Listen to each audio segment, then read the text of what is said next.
Hey everyone. Tonight, we're stepping into the shadows of a very different kind of court. A place where power is absolute, fear is a daily companion, and your survival depends on keeping your head down. Sometimes literally. This is the world of Tsar Ivan IV of Russia, better known to history as Ivan the Terrible. But don't let the title fool you. Terrible, in this case, doesn't mean clumsy or cranky. It means dreaded and capable of cruelty so legendary that centuries later, people still whisper about the things he did. Beneath the onion domes and fur-lined robes, this was a court built on paranoia and punishment. Ivan didn't rule with a steady hand. He ruled with a clenched fist and a dagger always nearby. So, before you get cozy under that warm blanket, go ahead and like this video and subscribe to the channel.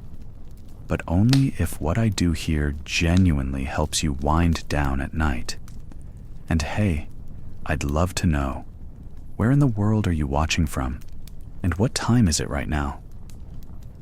There's something oddly comforting about knowing we're not alone out here, wandering through history together, in the quiet dark. Now, dim the lights, and let the soft glow of your screen guide you deeper into the past.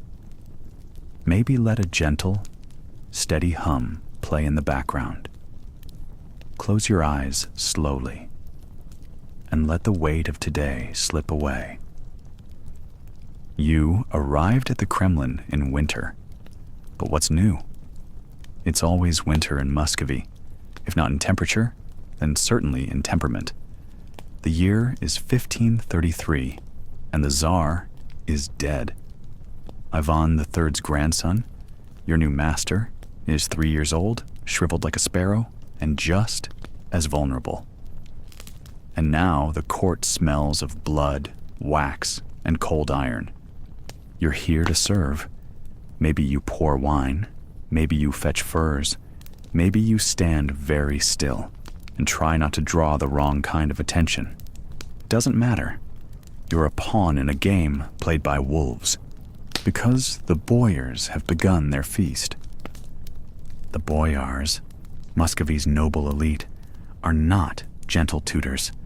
They are carrion birds dressed in velvet, fingering their rosary beads while scheming to carve up the throne. They jostle for power like starving dogs, and young Ivan, the supposed ruler of all Rus, is left watching from behind a tapestry, forgotten in the shuffle. You catch a glimpse of him once, in a corridor darkened by smoke. He is small, pale, and silent, his nursemaid flinching every time she hears footsteps echo down the hallway. His eyes are too old for his face. He doesn't speak much yet, but when he does, his words fall like coins dropped in an empty church, hard and too loud. You learn quickly not to meet those eyes for too long. And then comes the famine. Because why not?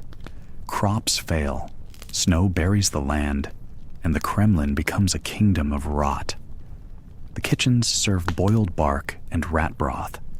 The servants fight over crusts. You lose 3 of your fellows to frostbite and 1 to politics, which is to say, he asked the wrong question in the wrong ear. The boyars go on eating. They throw banquets with sugar-crusted pears and golden carafes while peasants die in the street. You sweep up crumbs from the silk-carpeted floor and wonder if your tongue would catch fire if you ever dared to taste a noble's meal. You wouldn't be the first to find out the hard way. One morning, you are tasked with carrying a letter to the young Ivan's room. It's not a room, it's a reliquary with a bed in it. Gilded icons watch from every wall. The boy is alone, save for an old dog with one eye and a stitched-up mouth. The Tsarevich is lying on his stomach, reading a book meant for priests twice his age. He doesn't look up. "Leave it on the table," he says. Not a stammer, not a stutter. Commanding. Cold. You do as told. You try not to breathe too loudly. "I saw them throw a man down the stairs yesterday," he says, still not looking. His brains came out. Silence. "They made me step over him." You don't answer because you can't. He finally glances at you. Just a moment. There's something terrible in that stare. Not madness. Not yet. But something watching, measuring, learning. That's when you understand. This child is going to grow up. And when he does, someone is going to pay for every slap, every slight, every forgotten moment. That someone could be you. The court keeps spinning. The Boyers make and unmake alliances with wine-slick hands. The Metropolitan of Moscow prays louder than ever. The Grand Princess, Ivan's mother, Elena, tries to hold it all together, but her influence is slipping like thawing ice. Poison starts making appearances, quiet deaths, sudden fevers, unexpected falls from horses. Elena herself will be dead before the boy reaches 8. You'll remember that funeral. No one cried. With Elena gone, the real bloodletting begins. Ivan is now completely at the mercy of the court. He's mocked, beaten, half-starved, locked in closets. Servants trip him on purpose. Tutors hit him with rods. And you, if you're lucky, you're ignored. If you're unlucky, you're blamed. For spilled ink, for misplaced candles, for a bad dream someone claims the boy had.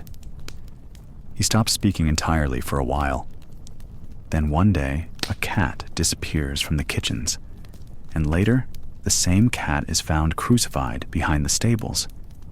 You hear whispers. "The boy did it," someone says. He laughed. You're told not to repeat such things, but the silence is louder now, thicker. It hums in the halls like a swarm of gnats. Ivan is watching everything, every snub, every strike, and he is filing it all away like a butcher, preparing knives. You try to stay small, invisible. You learn the art of being unnoticeable. But deep down, you understand the game has already begun. And everyone in this court, boyar or beggar, is already playing a part in his story. Years later, the boy will grow into a man. He will become Tsar.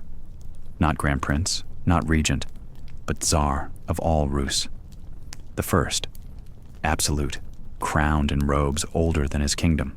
He will remember who fed him, who starved him, who dared to look him in the eye. But right now, he is still a child among corpses. And if you're smart, you'll pray he forgets your face. Because in this world, survival isn't about loyalty or luck. It's about staying off the list. The list he keeps, somewhere in his mind, behind those 2 old eyes. You work in the kitchens of Tsar Ivan's palace. That already tells me 2 things about you. You're quick with your hands, and you're expendable. The first lesson you learn in the royal kitchens isn't how to carve a sturgeon or stir a bubbling pot of kvass. It's this: do not taste the stew unless you're ready to die for it. Because in Ivan's palace, food isn't just sustenance. It's a strategy and a weapon. And sometimes, it's the last thing someone ever touches. Now, you weren't born a taster, obviously. That's a role nobody volunteers for, unless starvation makes the idea of dying from noble poison seem like an upgrade. You probably started scrubbing pots, then slicing onions. Until one unlucky day, someone noticed you didn't drop dead after finishing leftovers. Congratulations. That's how promotions work here. Your mornings begin before the sun dares to rise. in a smoke-choked chamber beneath the kitchens.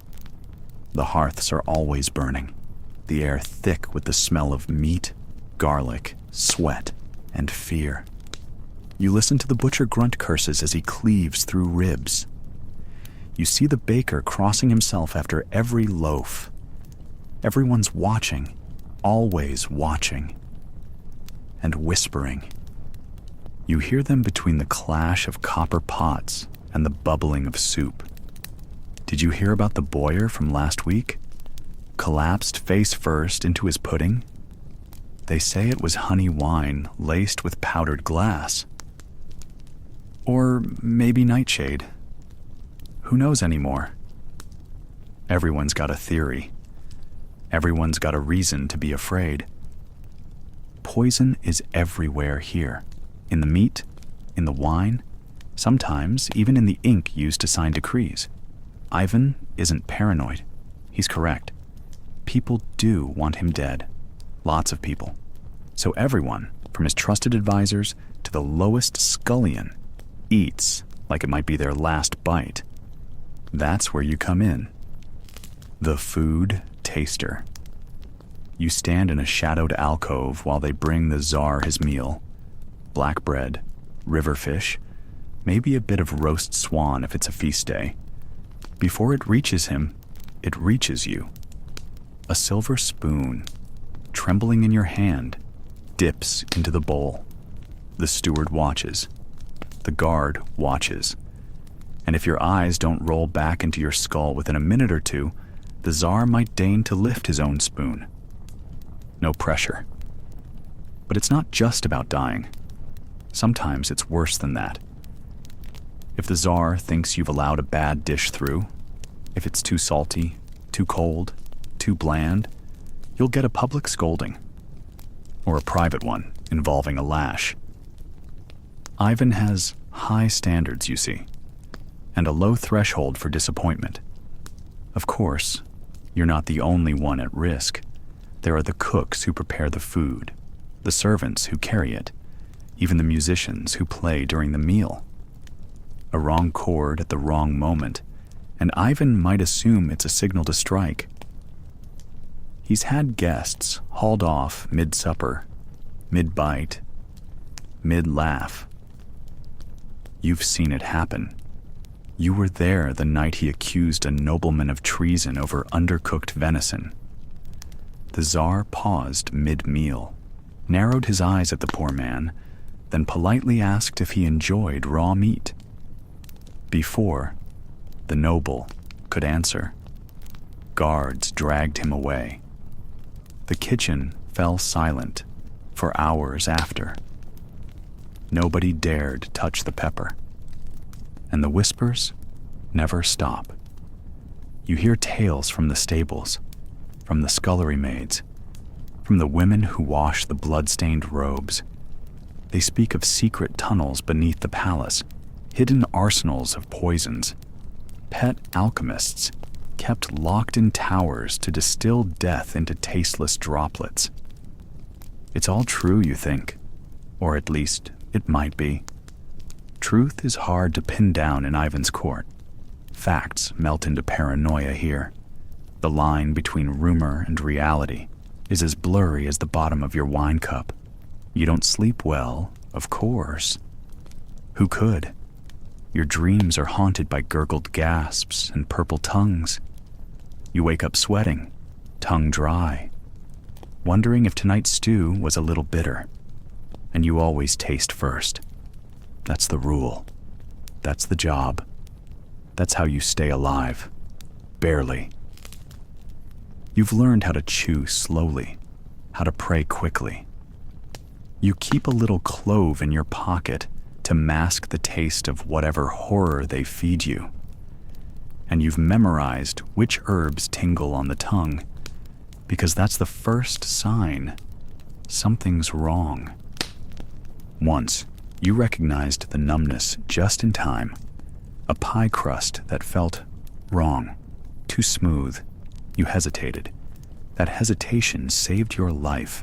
The pie was taken to the alchemist's lab. He confirmed it. Aconite. Deadly. Likely intended for the Tsar. You never saw the servant who baked it again. Ivan never thanked you. He just grunted and asked for pickled herring instead. You can't leave, of course. You're trusted now, which means you're trapped. The Tsar likes knowing your life is on the line with every meal. It makes him feel safe. And when he feels safe, you feel less dead. So that's something. Still, some part of you hopes you'll be reassigned.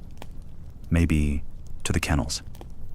Even mucking out the bear pits would be better than this. But promotions here tend to happen in reverse. You move up only when someone above you dies. And somehow, you've survived.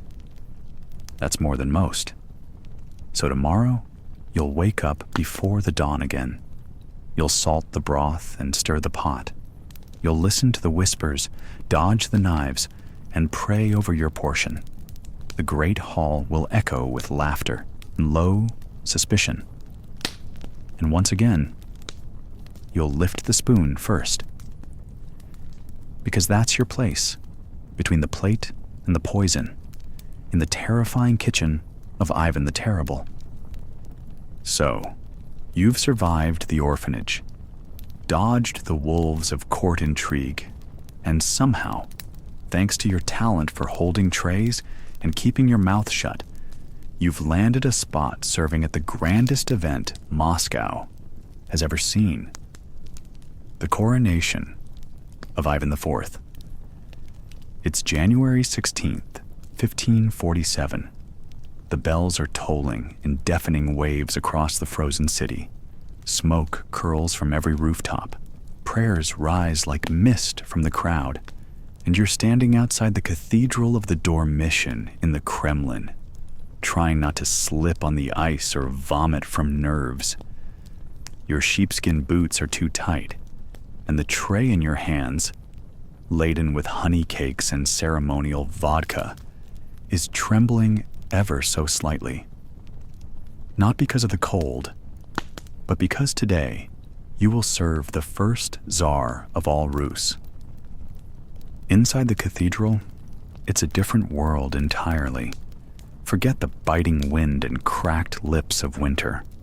Here, gold drips from every inch of wall and ceiling. Icons glimmer in candlelight. Incense hangs in thick clouds, heavy enough to choke a horse. The scent is part frankincense, part human sweat, because every noble, priest, and foreign dignitary with a title worth a ruble is crammed into the cathedral like pickled herring in a jar. And there he is, Ivan, 16 years old, towering over most men. His face is still boyish, but already carved with the shadows of something darker. He walks with the slow, deliberate pace of someone playing a part they wrote themselves. Draped in robes so heavy they could smother a peasant, wearing a fur hat the size of a bakery loaf, Ivan approaches the altar with all the solemnity of a man who believes, truly believes, God has chosen him for this. Because he does. You've heard the whispers. Ivan wants more than to be Grand Prince of Moscow. That's old news. Too small. He wants to be Tsar, Caesar, the living heir to the Roman emperors, the ruler not just of cities and provinces, but of souls. And today, he gets his wish. You shift your weight from one foot to the other as Metropolitan Makary steps forward, ancient and grave, carrying the monomach cap, the ancient symbol of Russian rule. It's shaped like a golden beehive, studded with gems looted from the east, and lined with sable fur, worth more than your entire village. You hold your breath as Makary lowers the crown onto Ivan's head.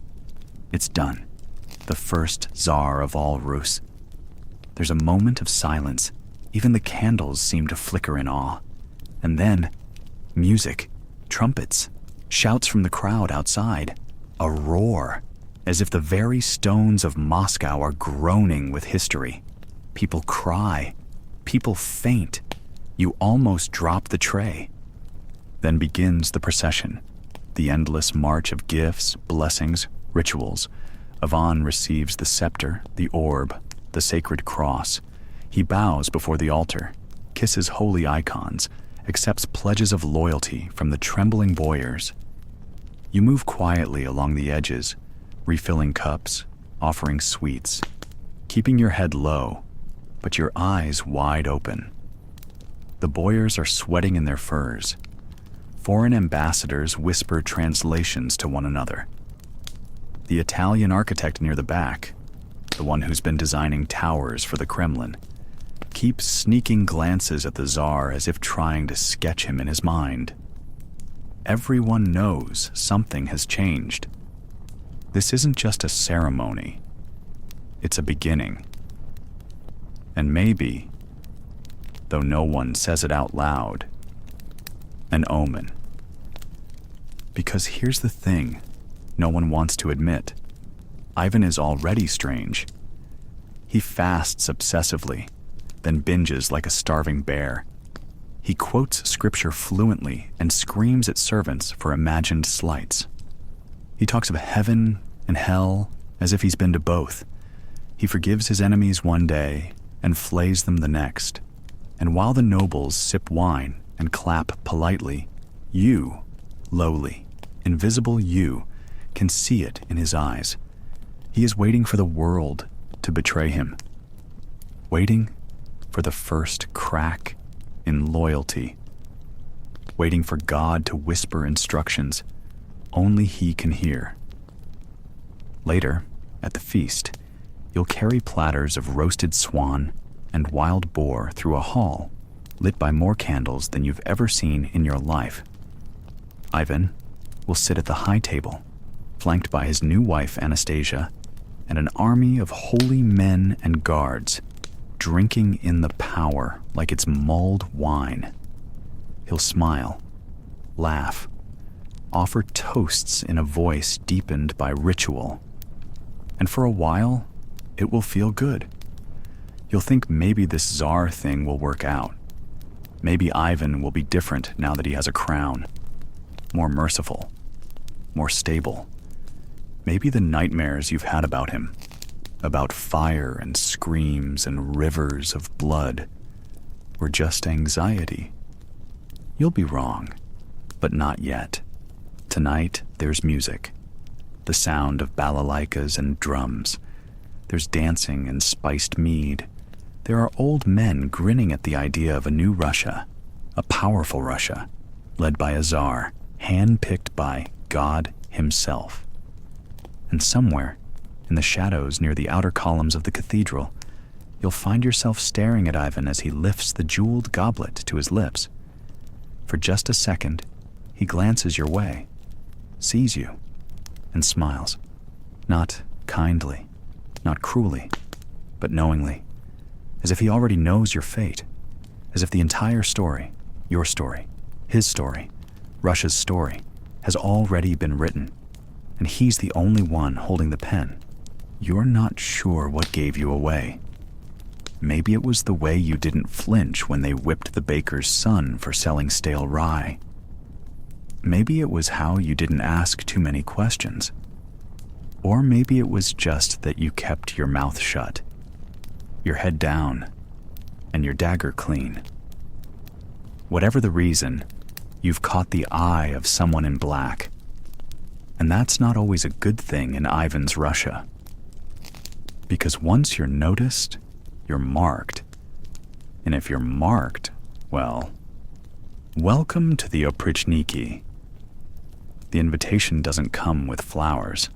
It comes with a knock at midnight, the sound of hoofbeats outside your hut, and a leather-gloved hand pulling you out into the snow before you can so much as grab your boots.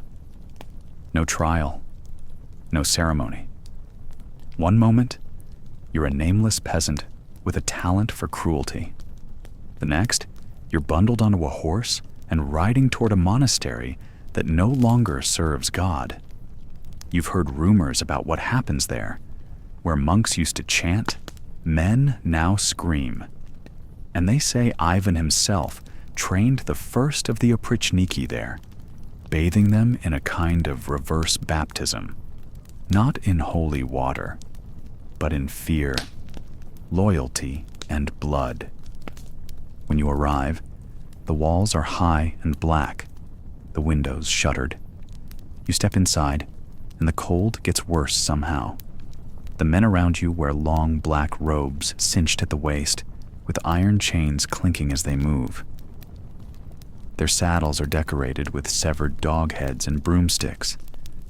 The dog to sniff out treason, the broom to sweep it away.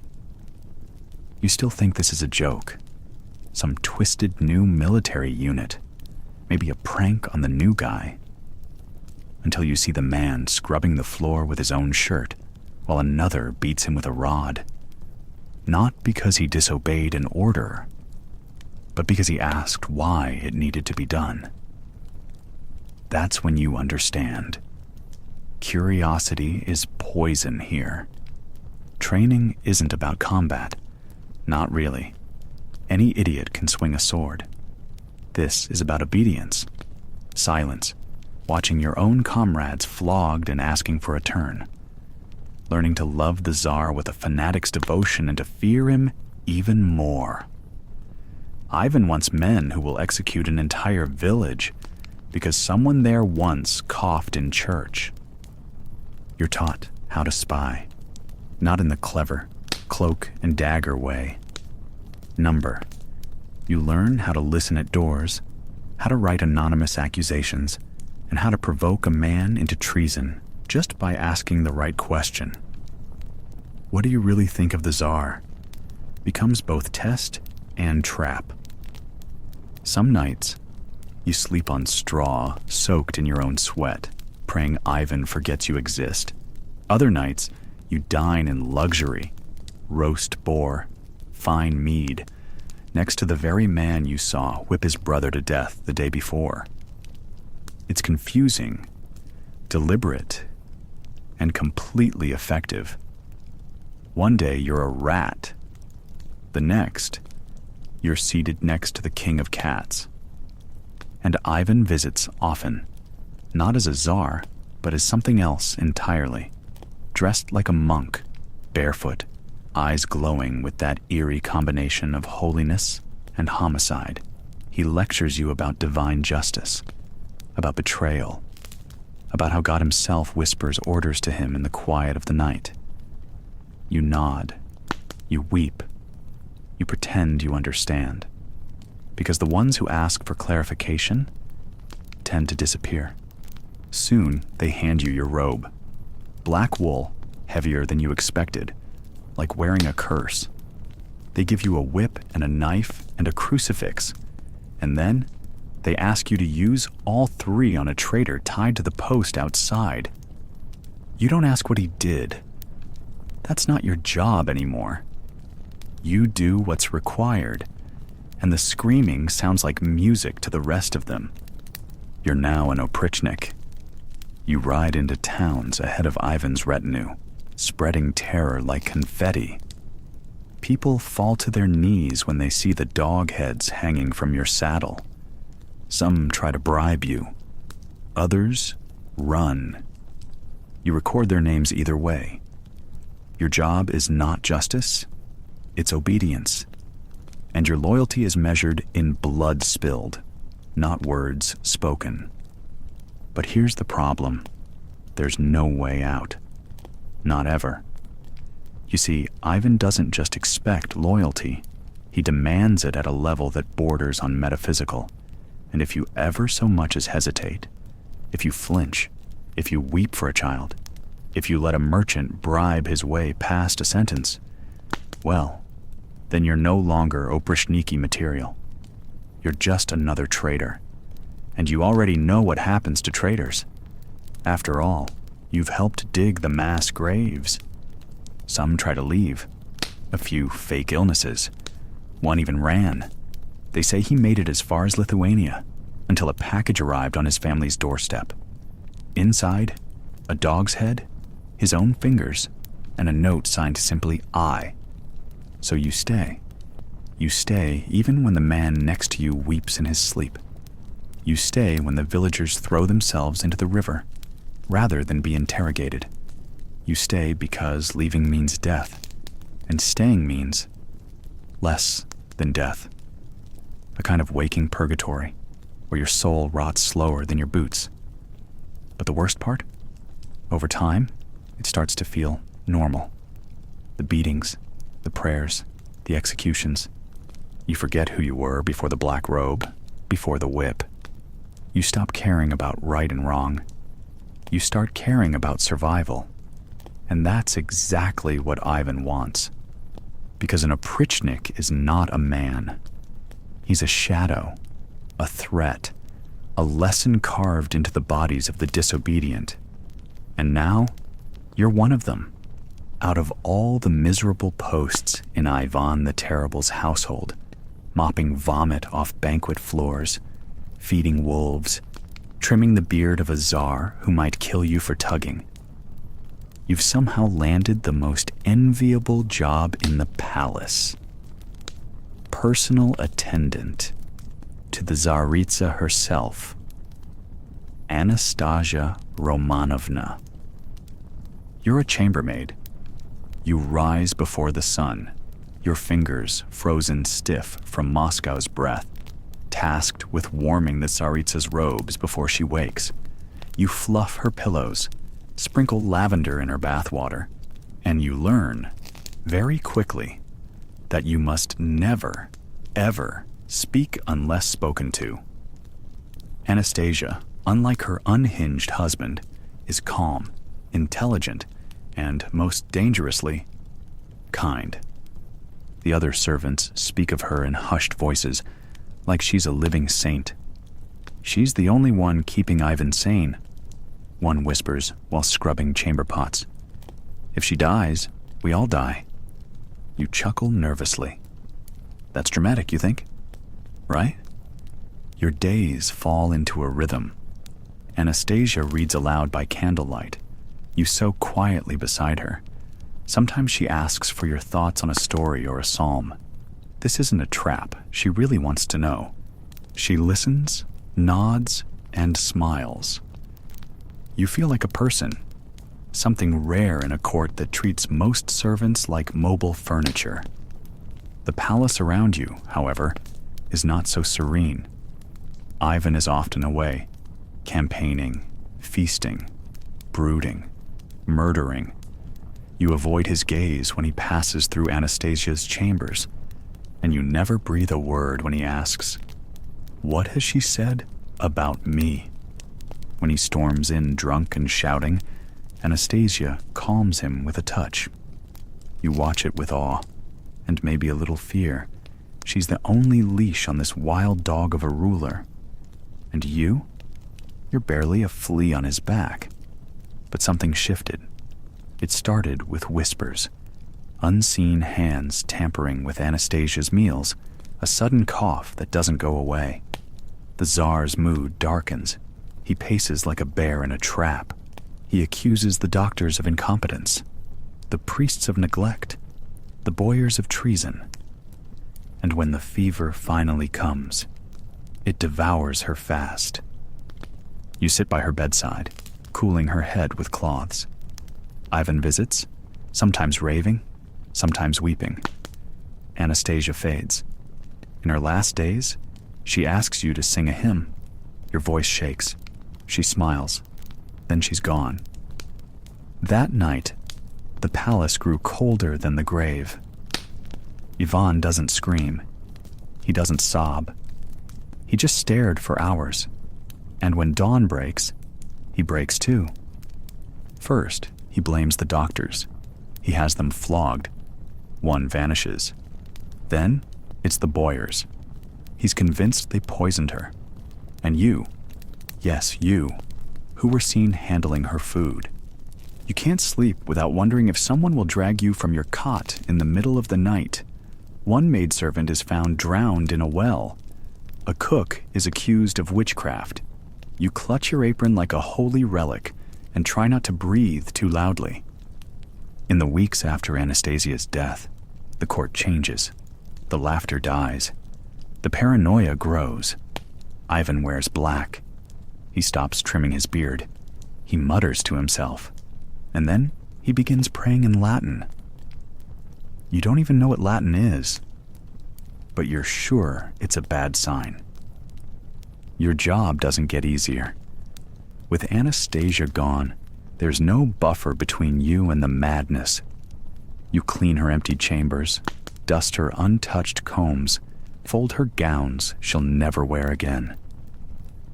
Ivan visits sometimes, just to sit in her chair and smell her robes.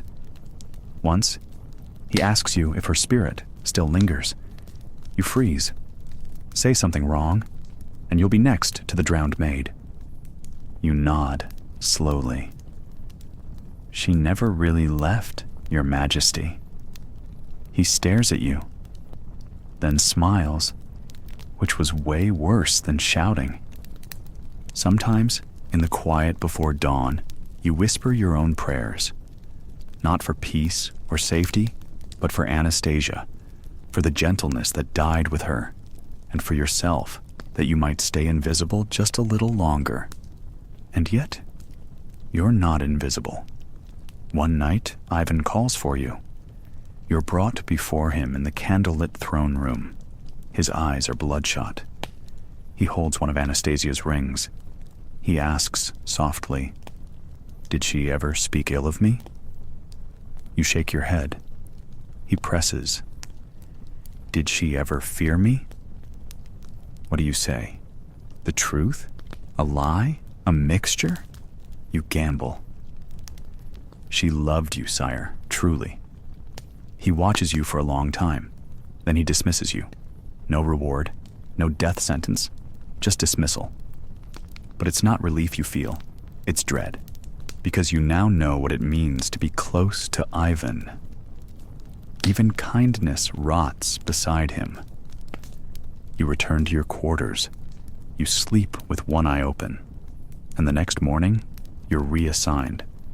Not to another chambermaid role. No, now you're on kitchen duty, boiling broth for a man who's begun poisoning his own trust. Serving Anastasia had been safe once, but in Ivan's world, even safety has an expiration date. You ride at the back of the procession because that's where people like you belong, close enough to be blamed, far enough to be forgotten. The snow is thick today, swallowing the roads that lead to Novgorod, and your horse trudges forward like it knows what's coming. Maybe it does. Maybe the beast is smarter than you. Again, you're part of Ivan's oprichnina, his private army of enforcers, terror makers, beard burners, and bone breakers. Officially, you're here to keep Russia safe from traitors. Unofficially, you're here because Ivan woke up one morning, decided Novgorod was disloyal, and now you're about to help him make an example out of a city that once rang with church bells. Now, those bells toll for the damned. Ivan rides ahead of you, wrapped in black, his hood pulled up like the Grim Reaper himself. You can just barely hear his voice as he talks to his closest men, likely muttering something about betrayal and divine punishment. Maybe he's quoting scripture. Maybe he's just listing names. Doesn't matter. Once Ivan starts listing names, it's already too late. The walls of Novgorod rise in the distance. They're old, proud, and not nearly strong enough to stop what's coming. You enter the city under a sky the color of iron. The people of Novgorod line the streets, not to cheer, to stare, silent, eyes like empty bowls. They know. They've heard the rumors about the towns torched in Ivan's path, about the priest boiled in oil, about the noble who begged to be hanged instead of flayed, and they've heard about the river, the Volkhov, deep, dark, and now the final destination for anyone who dared breathe the word treason. The order is simple. Root out the disloyal. Ivan says they're hiding here, feeding off the good land, pretending piety while plotting revolt. Are they? Maybe. Maybe not. But the truth doesn't matter anymore. Not to Ivan. And certainly not to you. You think about running. You think about slipping away, hiding among the townspeople, maybe changing your clothes and pretending you sell onions. But then, you remember the man who tried that last week. What was left of him anyway? Bits of him still decorate a stake outside Klin. You think better of it.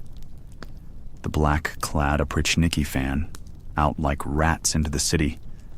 They drag merchants from their shops, monks from their cells, nobles from their mansions. Everyone is a suspect. Everyone screams. The sound bounces off the stone and slips into your bones. You're handed a list. It's short. Only 6 names. 6 people you're supposed to interrogate, which, in Ivan's world, is a word that means start with their fingernails and see how far you get. The first is an elderly scribe who can't even walk without a cane. You ask him if he's loyal. He says yes. You ask again. He says yes again.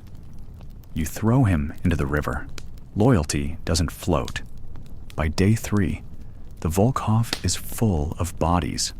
Frozen faces stare up through the ice like ghosts watching you work. The current grows sluggish with blood. Even the fish are fleeing. Ivan seems pleased. He spends hours walking through the town square, handing out judgment like bread. One moment he's blessing a child. The next, he's ordering her father impaled. There's no pattern. That's what makes it terrifying. You catch his eye once. Just once. And you freeze. Did he see you hesitate with that baker? The one whose only crime was owning a book written in Latin? You told yourself he didn't. But Ivan misses nothing. Not when he's in this mood. Not when the scent of fear clings to the snow like rot.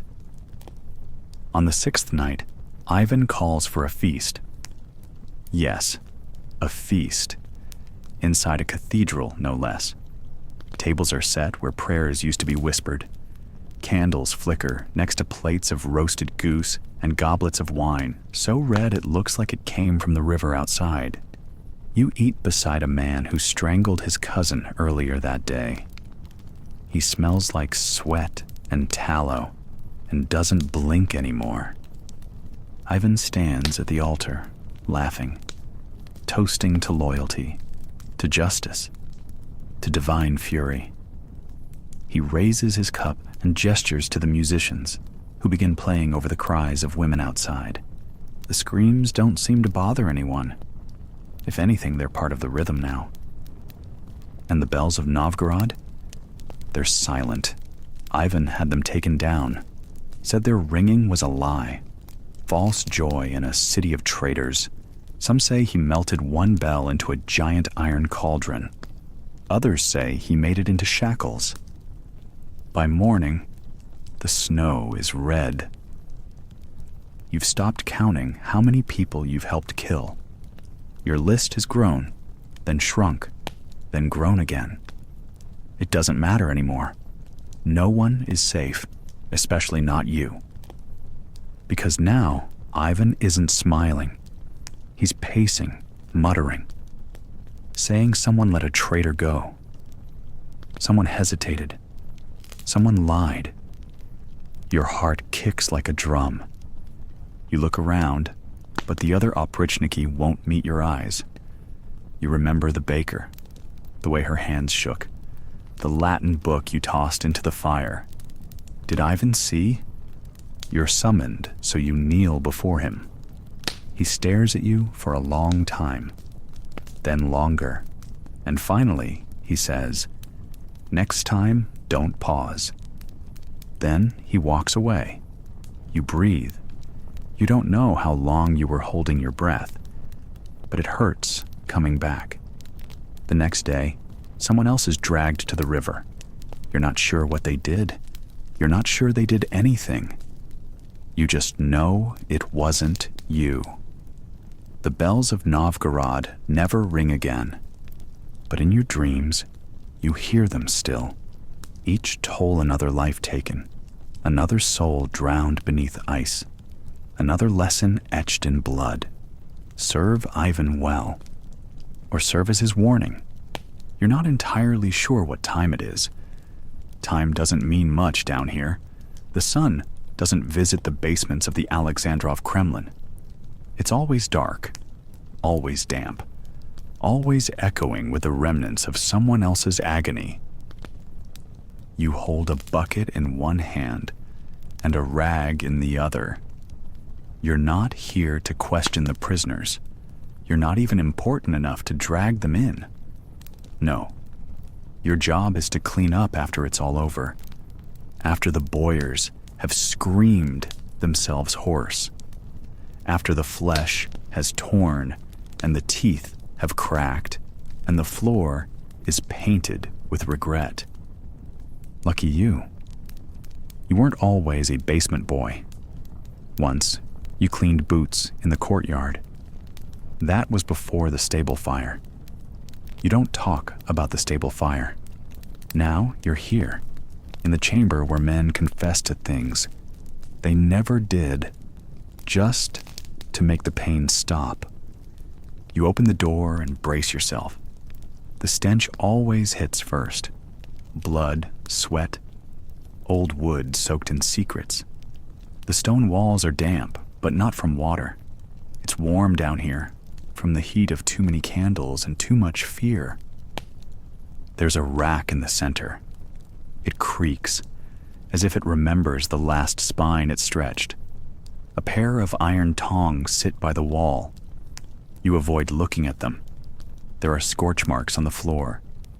You pretend they're from dropped candles. You start with the floor. It's covered in straw, meant to soak up, well, you know. You scoop it up and toss it into the wastebasket. The straw squelches. You don't ask why. You never ask why. The man who used this room last, not the prisoner, but the professional, was Vasily the examiner.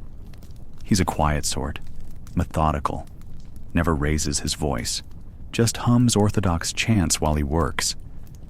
You try not to think about the humming. Somewhere above, the bell tolls. You count. Once, twice, 8 times.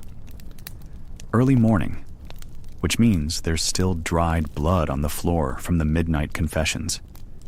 You pour water onto the stones and start scrubbing, your rag turning pink, then red, then black. It's not just the mess that gets you, it's the voices. Sometimes, when it's quiet, you swear you hear them. Whispers, sobs, maybe prayers. You tell yourself it's just the wind moving through the ventilation shafts. You lie to yourself a lot these days. At some point, Ivan himself might come down here. Not to clean, of course.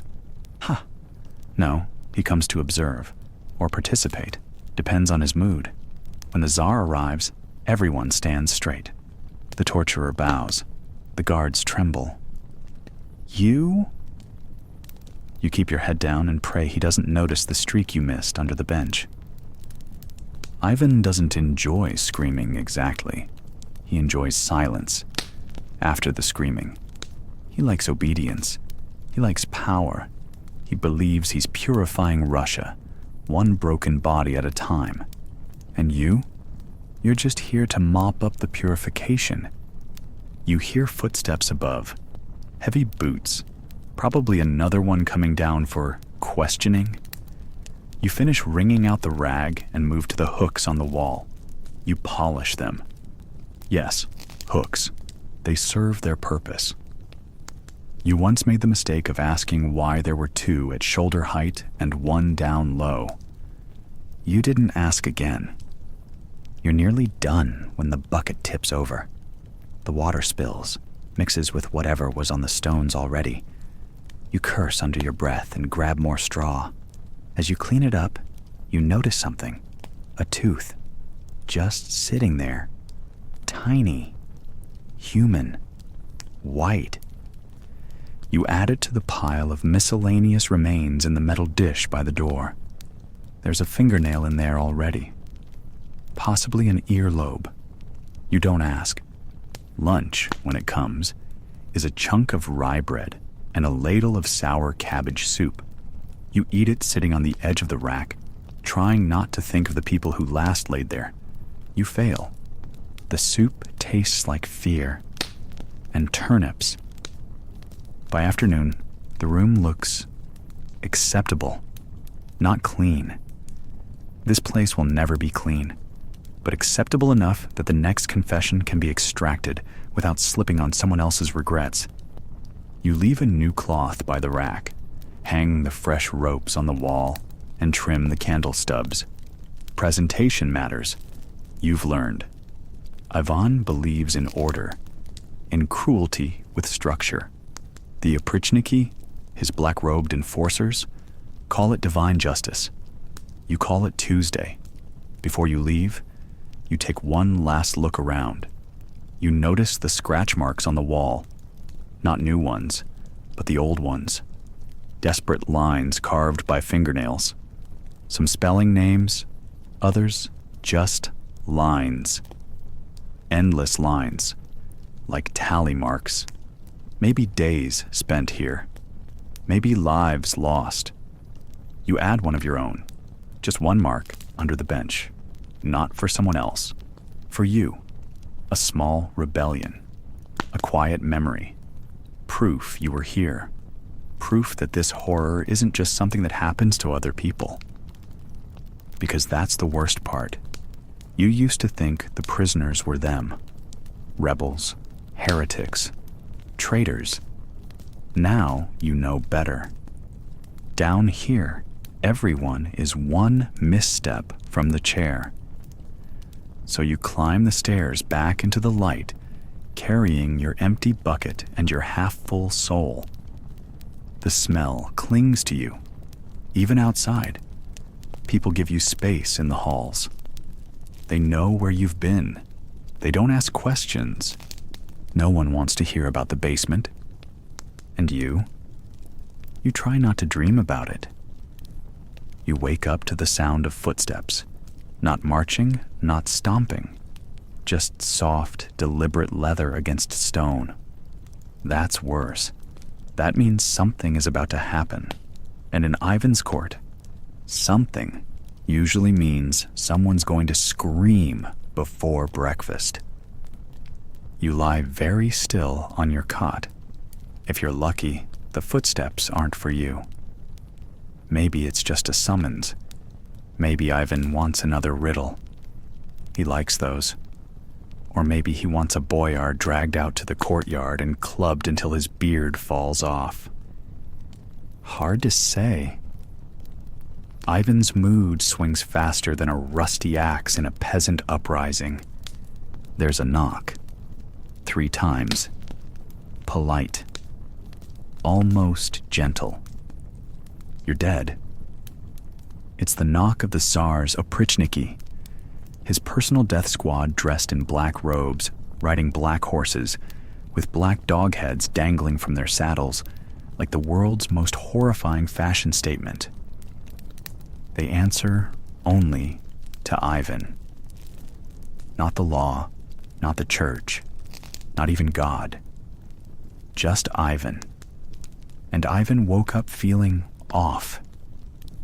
You open the door. The man doesn't speak. He simply hands you a scroll tied in red. Not a good color. Red means personal. Red means Ivan wants you. For what? You don't ask.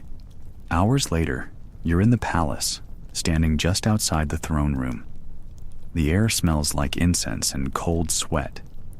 You're not alone. The other courtiers look like a flock of featherless chickens, wide-eyed, stiff-necked, waiting for the axe. You wonder which of them will be missing tomorrow. A guard nods. Time to enter.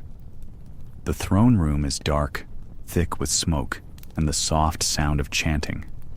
Ivan likes a theatrical entrance. At the far end of the room, he's slouched on a golden throne, draped in furs, a jeweled staff across his lap, looking equal parts monk and madman. His beard is wiry. His eyes burn. He doesn't look up. You bow so low your forehead brushes the floor. You stay there. A smart man would. Ivan is talking to no one, or to God, or maybe just to the voices in his head. You don't interrupt. You never interrupt. Then he laughs, loud, sudden. You flinch. He calls your name. Come closer, he says. And here it is, the pivot point, the moment everything depends on the sliver of mood in the man's skull. Is today our ward you with land day or a beat you with a holy icon day? Ivan could tell you a joke and then order your tongue cut out if you don't laugh right, or laugh too hard, or sneeze. You walk carefully, slowly. He watches you like a hawk watches a mouse deciding which foot to move next. You've been loyal, Ivan says, his voice soft. You served me well in Kazan. A brave soul. Oh, good. He remembers Kazan. The siege, the blood, the fire. You did what you were told, burned what you were ordered to burn. It's not heroism, it's survival. You nod respectfully. Ivan stands. He walks toward you. His hand rests on your shoulder. You nearly sob with relief. This is good. This is dash. He slaps you. Hard. You didn't write about it. He hisses. Your report. It was too short. You hid things from me. Your mouth goes dry. You want to say no, that you wrote everything, that you stayed up all night, recording every detail, even who wet themselves when the walls fell. But the words don't come. Not because you're guilty, but because guilt doesn't matter. Ivan believes it, so it's true now. He circles you. Perhaps you're tired. Perhaps you need rest. That sounds merciful. Until he says, a week in the dungeon should calm your nerves. And just like that, your life changes. A few hours ago, you were nibbling roasted quail. Now you're headed to a rat-infested pit because Ivan had a bad morning. Maybe his shoe was tight. Maybe a dream upset him. Maybe his astrologer used the wrong incense. Doesn't matter. Because here's the thing. Ivan the Terrible doesn't rule a court. He rules a theater of terror. And everyone's an actor, waiting for their part to end with a scream. He's a genius at it. One moment, he's generous, handing out estates and praising your courage. The next, he's accusing you of treason and watching calmly as your fingernails come off. He once had a nobleman beaten so savagely that the man's skin came off in strips, and then sat with him, weeping, praying for his soul, comforting him like an old friend. That's not just cruelty. That's performance. That's the theater of Ivan. The trick, they say, is to avoid standing out. Don't be too good. Don't be too bad. Don't be too clever. Don't be too slow. Stay in the middle. Blend. Hide in plain sight. But even that's no guarantee. Ivan's moods don't follow reason. They follow shadows and omens, dreams and whispers. You heard what he did to his son, his own heir. A sharp word, a quick blow, and the future of Russia lay dead on the palace floor. If blood can't protect you, nothing can. So how do you survive? You don't. Not really. You endure. You perform. You bow low, smile wide, and pray your name never crosses his lips. Because once it does, you're on borrowed time, friend. Ivan gives and Ivan takes, and always, always, with the same intensity, the same fury that earned him the name Grozny. Not terrible, like clumsy or mean, but Grozny, like thunder, like wrath, like divine vengeance in a fur cloak. As the dungeon door slams behind you, you wonder how long he'll keep you there. A day? A year? Will he forget? Will he remember you fondly? Or not at all? You sit in the dark, chains cold against your skin. Somewhere far above, Ivan is laughing. And you? You're just another actor, waiting for the final scene. You hear the distant rumble before you see the first sign of the Tsar's approach. The clatter of hooves on cobblestones, the heavy tread of soldiers, the shrill trumpets announcing a presence that demands absolute attention. Ivan IV, Ivan the Terrible himself, is coming to your town. And no, you're not excited about it. This isn't a parade or a festival. It's a test, a terrifying, nerve-wracking display of power that ripples through every street and alley. Your job? To prepare, to survive, and above all, to avoid doing anything that might catch Ivan's volatile eye in the wrong way.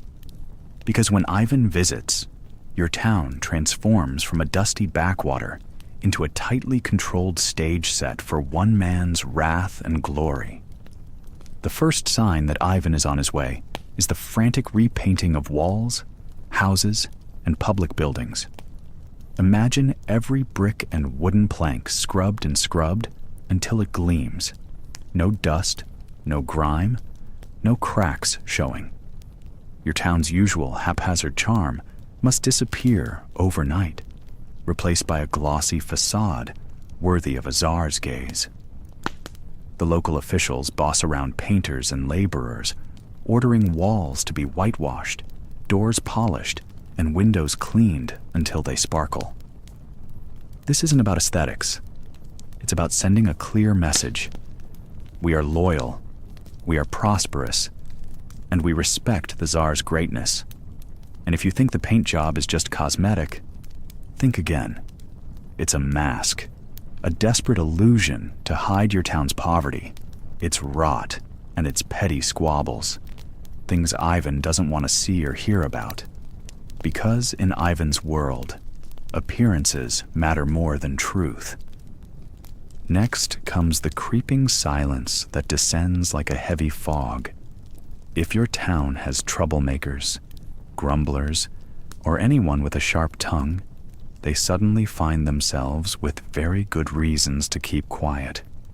Rumors swirl that anyone who mutters a complaint or dares criticize even will disappear, sometimes in the dead of night, sometimes in front of a frightened crowd. The Oprichniki, Ivan's infamous secret police, are rumored to be on their way, ready to sniff out sedition and punish it with terrifying efficiency. So the town leaders move quickly, rounding up outspoken critics, locking them away, or bribing them into submission. Public executions might be staged as a warning, though Ivan is known for his unpredictable mercy, or lack of it. You hear whispers of neighbors vanishing, of homes suddenly empty, and it's hard not to look over your shoulder. Because in a town visited by Ivan, silence is survival. Religion plays a crucial role when the Tsar arrives. The local church must be immaculate, priests rehearsed, and prayers carefully crafted to honor Ivan as God's chosen ruler. No offhand comments about the Tsar's temper or the chaos he might bring. No accidental slips calling him a tyrant, lest you be branded a heretic or traitor. The services are public and performative, litanies of praise, candles lit in perfect rows, icons polished to gleam. The townsfolk are expected to attend, kneel, and pray with visible sincerity. Those who seem distracted or hesitant face suspicion, and suspicion under Ivan is dangerous. It's not just about faith, it's about showing unwavering loyalty. Every prayer is a public promise. We accept Ivan's rule. We submit to his will. We beg for his favor. Now the thing is, no matter how much you prepare, how carefully you repaint the walls or stage the prayers, Ivan's arrival is a wild card. His temper is infamous, his whims unpredictable. One minute, he might parade through your town, inspecting the fortifications, praising the local blacksmith, and rewarding loyal subjects with land or gold. The next, he could fly into a rage over some imagined slight, a crooked cobblestone, a poorly prepared meal, or a rumored whisper in the market square, and unleash a punishment so harsh it leaves the whole town trembling for months. Ivan's presence turns every glance, every word, every breath into a potential spark. You learn quickly not to speak unless spoken to, not to meet his eyes unless commanded, and never, ever to joke about the Tsar. Ivan doesn't travel alone. His retinue includes hundreds of soldiers, nobles, advisors, and of course the dreaded oprichniki in their black robes and dog-headed staves. They march behind him like a storm cloud, spreading fear and enforcing his will. Your town's inns fill with rough soldiers eager to drink, gamble, and terrorize. Markets try to meet their enormous demands for food and drink, driving prices sky high. And townsfolk try to stay out of their way, lest a drunken soldier decides to teach a lesson. The oprichniki, especially, are a constant threat. They act as the Tsar's eyes and ears, rooting out dissent and delivering brutal justice. Their black uniforms and snarling dogs are a walking reminder of Ivan's reach and wrath. If you're lucky, or unlucky, you might witness Ivan's public speech. He could be addressing the town from a raised platform, or simply walking through the crowds with a thunderous voice that demands respect and obedience. His speeches are a mixture of grand promises, fiery threats, and sudden outbursts. Ivan's mind shifts quickly from godlike ruler to brutal tyrant, and no one knows what to expect. One moment he might praise a local noble for loyalty, the next he could accuse that same noble of treason with no evidence whatsoever. His paranoia runs deep, and he trusts no one. You watch silently, hoping the Tsar's wrath doesn't fall on your house or your family. When Ivan finally leaves, the town breathes a collective sigh of relief, but the damage is often done. Homes may be burned, merchants ruined, and families torn apart by suspicion and betrayal. The local economy suffers from the sudden influx of Ivan's soldiers and their demands. Fear lingers long after the Tsar's horses have disappeared into the horizon. You wonder if the momentary grandeur was worth it. Was it really loyalty or just survival? And how many more visits like this can your town endure before it crumbles? So here you are, standing in the cramped, dim kitchen of the Tsar's palace, a place where the pots bubble and the wine flows, sometimes a little too freely. The air is thick with the scent of herbs, spices, and something faintly metallic that makes your stomach twist. You know why. This isn't just any kitchen. This is the poisoner's kitchen, the shadowy heart of Ivan the Terrible's court, where a careless stir or an inattentive sip could be the end of you. You're not just a cook or a humble servant here. You're a professional suspect, a reluctant chemist of death's delicate art, forced to blend flavors and toxins with equal care. It's your job to taste everything before it reaches the Tsar's lips. Because, well, someone else might want to make sure the king dies on their terms. And Ivan? He's paranoid enough to want that someone to be himself. The first lesson you learn in this kitchen is that trust is a scarce spice. Your master's enemies are everywhere, and even your closest companions might have their hands stained with schemes. The kitchen is a battleground for survival, where knives slice meat and suspicion alike. Every bottle on the shelf could be a weapon, every bowl a trap. And you're the one who tastes the line between life and death. Imagine the scene. A shadowed corridor leads you to a heavy wooden door. Beyond it, the kitchen smells of simmering broth, crushed garlic, and faintly sour wine. The flickering light of candles dances on stained walls, casting uneasy shadows on the jars of mysterious powders and dried plants stacked high.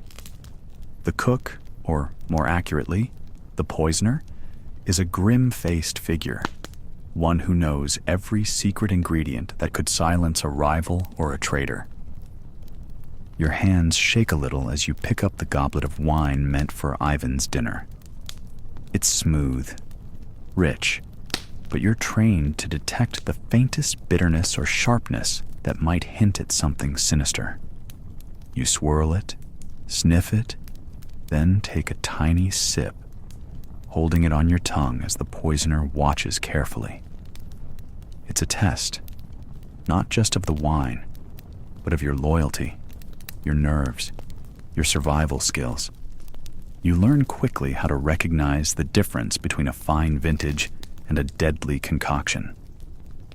Hemlock leaves crushed too finely, belladonna just a touch too potent, or the slightest hint of aconite can mean the difference between life and death. The poisoner's knowledge is both scientific and arcane, a dark blend of botany and brutal politics. And you're part of it now. But don't be fooled into thinking this kitchen is a quiet place of measured calm. No, it's alive with tension, whispered warnings, and the ever-present shadow of Ivan's temper. You hear the rumors of courtiers who fell ill mysteriously, or who simply vanished after a dinner party. You hear the sharp orders barked in the corridors, the pounding footsteps of guards, the sudden silence that follows a misstep. Every meal is a gamble. Every dish could be a weapon. The cooks and servants walk on eggshells, both literally and figuratively. You might stir the stew with one hand and clutch a hidden dagger with the other.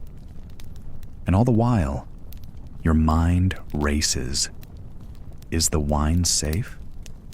Is the poisoner testing me today? Or is the Tsar merely entertaining himself, watching who flinches and who holds steady? You start noticing little details. The way the poisoner's eyes flick toward you when you sip. The subtle nods exchanged with the guards stationed nearby. The careful arrangement of dishes on the table as if they were a chessboard. You're part of a deadly game of strategy and subterfuge, where even the bread on the table might be laced with intent. And yet, strangely, there's a rhythm to this madness. You grow used to the tension, to the constant awareness that a single mistake means more than just a reprimand. You learn to balance fear with focus, paranoia with practicality. You know that Ivan himself was no stranger to the poisoner's craft. His reign was stained with betrayals, conspiracies, and ruthless purges. In fact, it's said that Ivan tested his own food, employing his cooks as unofficial food tasters, always suspicious that poison might be hidden even in his trusted meals. So your role is both terrifying and essential. You stand between the Tsar and death, tasting, stirring, watching, waiting. And every day you survive feels like a victory. But let's not pretend this is some glamorous position. It's not a place for the faint-hearted or those with delicate stomachs. Your hands are stained from herbs that cause rashes. Your nose is perpetually filled with pungent scents, and your nerves are stretched tight like a bowstring. You eat only what you must, drink only what you dare, and trust only what you see. Behind the scenes, the poisoner's kitchen is also a place of power. Whoever controls the poison controls the fate of courtiers, rivals, even the Tsar himself. Alliances shift as quietly as the stews simmer. You might overhear hushed conversations about who will be next to fall, which enemies are ripe for elimination, or which foreign ambassadors might receive a gift disguised as a meal. It's a reminder that in Ivan's Russia, power was a volatile potion, sometimes sweet, often deadly. The kitchen is a crucible of that power, where fear simmers just beneath the surface of every dish.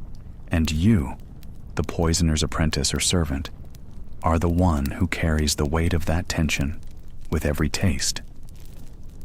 So next time you think of history as dusty and dull, remember this. The daily grind for those serving Ivan the Terrible was anything but boring. It was a life soaked in suspicion, shadowed by death, and spiced with just enough dark humor to keep you sane. You had to laugh or you'd cry. And in that poisoner's kitchen, every meal was a reminder that survival was the ultimate recipe.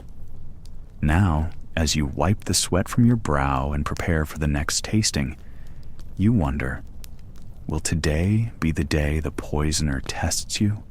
Or will the wine finally slip past your lips untainted, granting you another few hours in the deadly game of Ivan's court?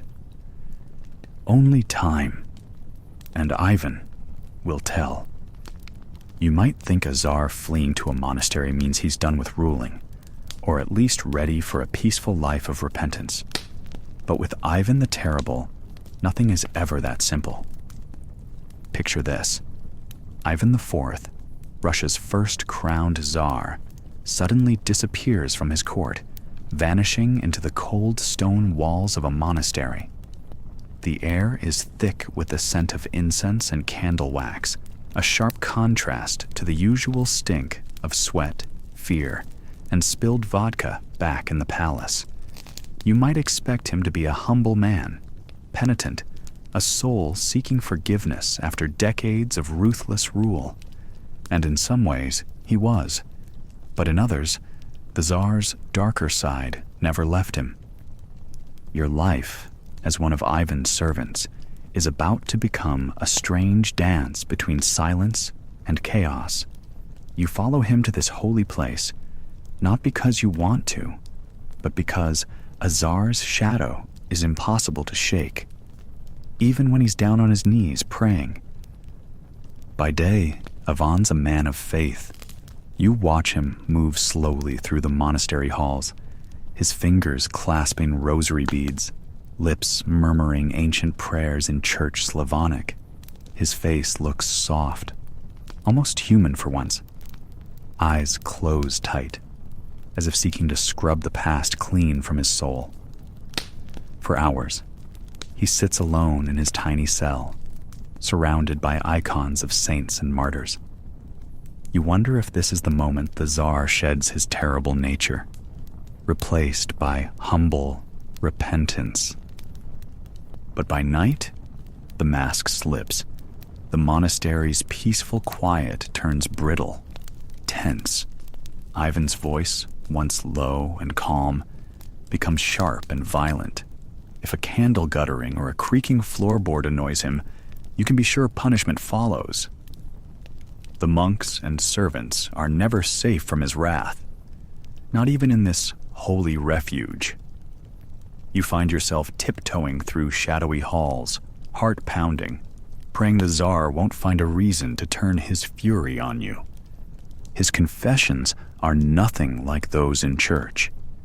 Instead of whispered sins to a priest, Ivan unloads his bitterness, paranoia, and rage on whoever happens to be near. If you're unlucky, that means you. He rants about traitors, enemies everywhere, plots against him that only he can see. Sometimes, he breaks into sobs, trembling with a mixture of fear and regret that makes you feel oddly sorry for this monstrous man. Serving Ivan in this monastery means constantly navigating a narrow path between devotion and dread. You clean up after him, wiping his sweat, washing his stained robes, fetching water for his endless prayers, and try to make sense of a ruler who can be saint and tyrant in the same breath. But here's the catch. This isn't a sanctuary. The Tsar's paranoia follows him like a dark cloud, twisting even the monks' prayers into accusations and threats.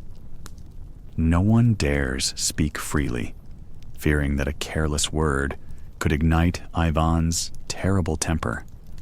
You hear whispers that the Tsar sees enemies hiding behind every icon, plotting to seize his throne. It's exhausting, watching a man so powerful, yet so consumed by fear. You realize that Ivan's flight to the monastery is less about peace and more about control. This is another stage of his reign, where religion masks brutality, and repentance is just another form of punishment. But sometimes, late at night, when the Tsar's prayers finally soften, you glimpse a flicker of the man beneath the legend, a man haunted by his past, trapped by his own violent choices. This chapter of Serving Ivan the Terrible is a chilling reminder. No matter where he goes, the Tsar's reign never really ends. You learn that power isn't just about crowns and armies. It's about fear, faith, and the fragile line between mercy and terror. Imagine sitting at a rough wooden table in a cold chamber inside the Kremlin. The only light is from a flickering candle, its thin flame casting shadows that dance on the stone walls. In front of you lies a fresh sheet of parchment, and in your hand, a quill. Your task is clear but terrifying. Copy, word for word, the Tsar's latest letter to Prince Andrei Kurbsky, your former ruler's trusted commander turned traitor. The letter is thick with venom, wrath, guilt, and divine self-justification. It is a letter dripping with fury and bitterness from a man many call Ivan the Terrible. You try to steady your trembling hand. The letters are not just ink on paper. They are weapons, forged from the Tsar's deep paranoia and raging soul. Each word is a lash meant to strike at Kurbsky, accusing him of betrayal and cowardice. But beneath the surface, the letters reveal more than just insults. They peel back the layers of Ivan's tortured mind. To copy them is to hold a mirror to the madness of one of history's most feared rulers. Your fingers ache as you dip the quill into the inkwell again. You have copied many such letters, but this one feels different. The tone is darker, more personal. The Tsar is not just addressing a political enemy. He is grappling with a man he once trusted, a man whose defection feels like a stab in the back. The letter begins with formal accusations, but soon the anger boils over into bitter curses. You, the traitor, have forsaken your Tsar and your country, the letter reads. May the heavens judge your soul, for mine is burdened with your treachery. You wonder if Ivan truly believes what he writes, or if he's simply lashing out in desperation. The letters aren't just angry. They're prayers, confessions, and threats, all rolled into one. They speak of divine justice, of the Tsar's role as God's chosen instrument to punish sin and rebellion. To Ivan, his brutal reign is not tyranny. It is a holy mission. And as the scribe, you must capture every accusation, every plea for loyalty, every claim of divine right with perfect accuracy. The weight of this responsibility presses down on you. One slip, one misspelled word, one smudge of ink, and you might find yourself the target of the Tsar's wrath. In Ivan's court, mistakes were punished harshly. You've heard stories of scribes who were beaten or worse for errors in these letters. Fear keeps your hand steady, but your heart pounds like a drum. As you write, you feel the room grow colder, the candle's light flickering more wildly, as if disturbed by the very anger poured onto the page. The words demand loyalty, not just to a man, but to a divine mandate. I am the hand of God, Ivan declares in one letter, and those who oppose me oppose the heavens themselves. This belief allows Ivan to justify terrible acts. The torture of boyars, the execution of entire families, the massacre of innocent townspeople. His reign is a storm of cruelty, wrapped in a cloak of sacred purpose. You glance at the next lines you must copy. Ivan condemns Kurbsky as a heretic and traitor, one who has not only betrayed Russia, but has turned his back on God. The letters are filled with vivid imagery, fire and brimstone, divine punishment, the fall of sinners. The language is harsh, almost poetic in its fury. It's clear that Ivan's letters are meant to humiliate and intimidate, to remind Kurbsky and anyone who reads these missives of the Tsar's power and divine authority. Yet, as you transcribe these burning words, you sense the loneliness and paranoia behind them. Ivan is a man consumed by fear, fear of betrayal, fear of death, fear that his divine mission might fail. The letters are his way of reaching out, of trying to control a world slipping through his fingers. You can almost hear his voice shaking with rage and pain beneath the ink. Despite the danger, some scribes dared to hide secret prayers in the margins of their work, tiny notes begging for mercy or protection. You think about doing the same, but the risk is too great. Ivan's secret police, the oprichniki, could easily find such writings. The very act of copying these letters is a tightrope walk between survival and destruction. The letters to Kurbsky were not only personal attacks, they were political weapons. Ivan's words were meant to justify his harsh policies and the terror he unleashed upon Russia. By portraying Kurbsky as a cowardly traitor, Ivan strengthened his own claim as the divinely appointed ruler who would punish the wicked and bring order to a chaotic land.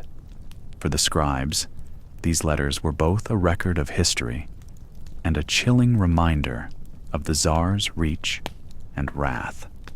You finish the letter and carefully roll the parchment, preparing it for delivery. The letter will soon be sent off, its words echoing across the Russian lands and beyond.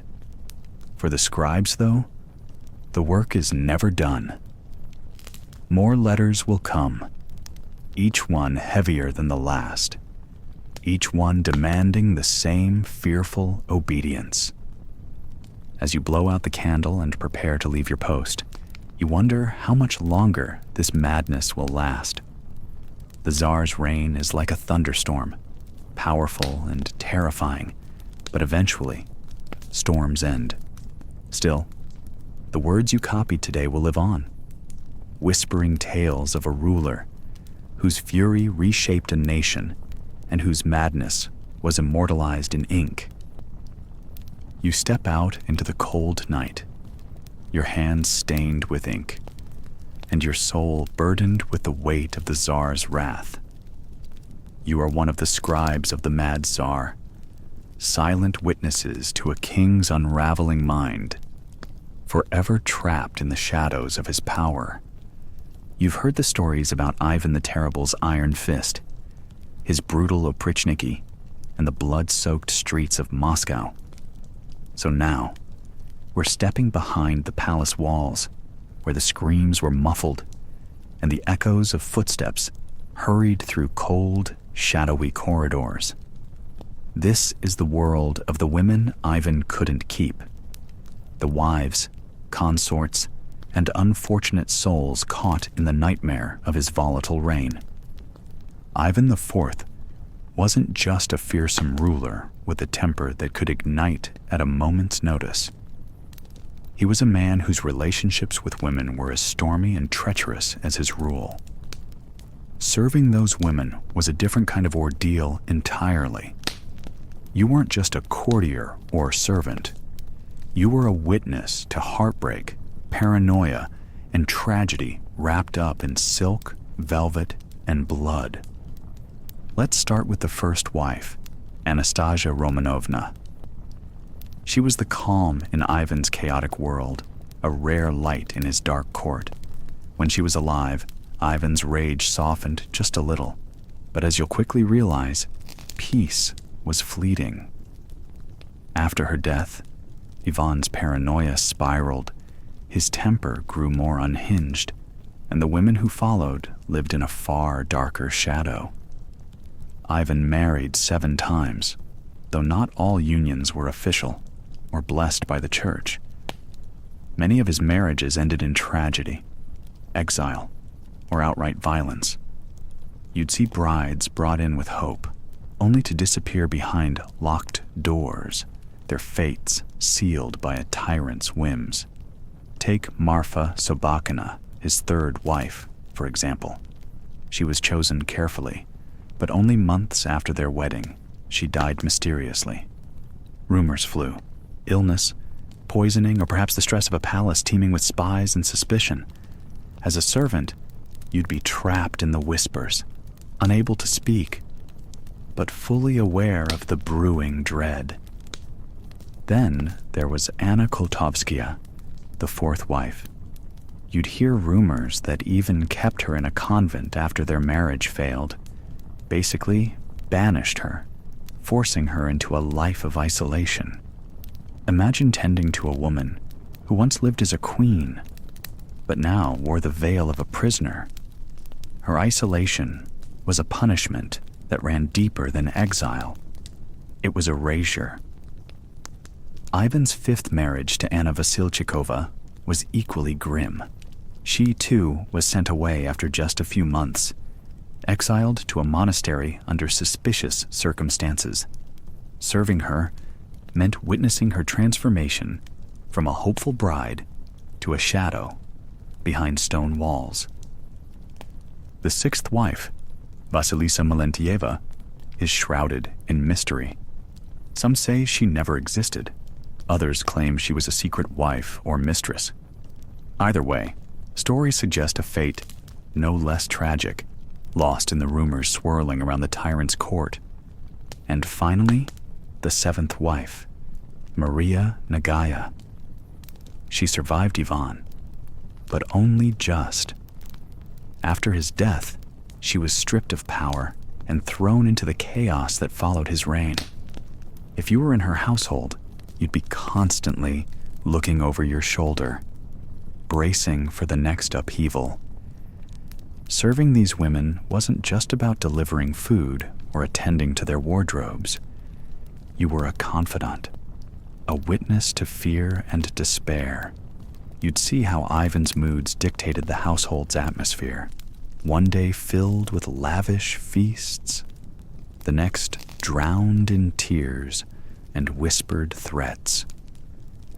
There were moments when you might glimpse a softer side of Ivan, the occasional kindness or attention, but they were fleeting, overshadowed by suspicion and rage.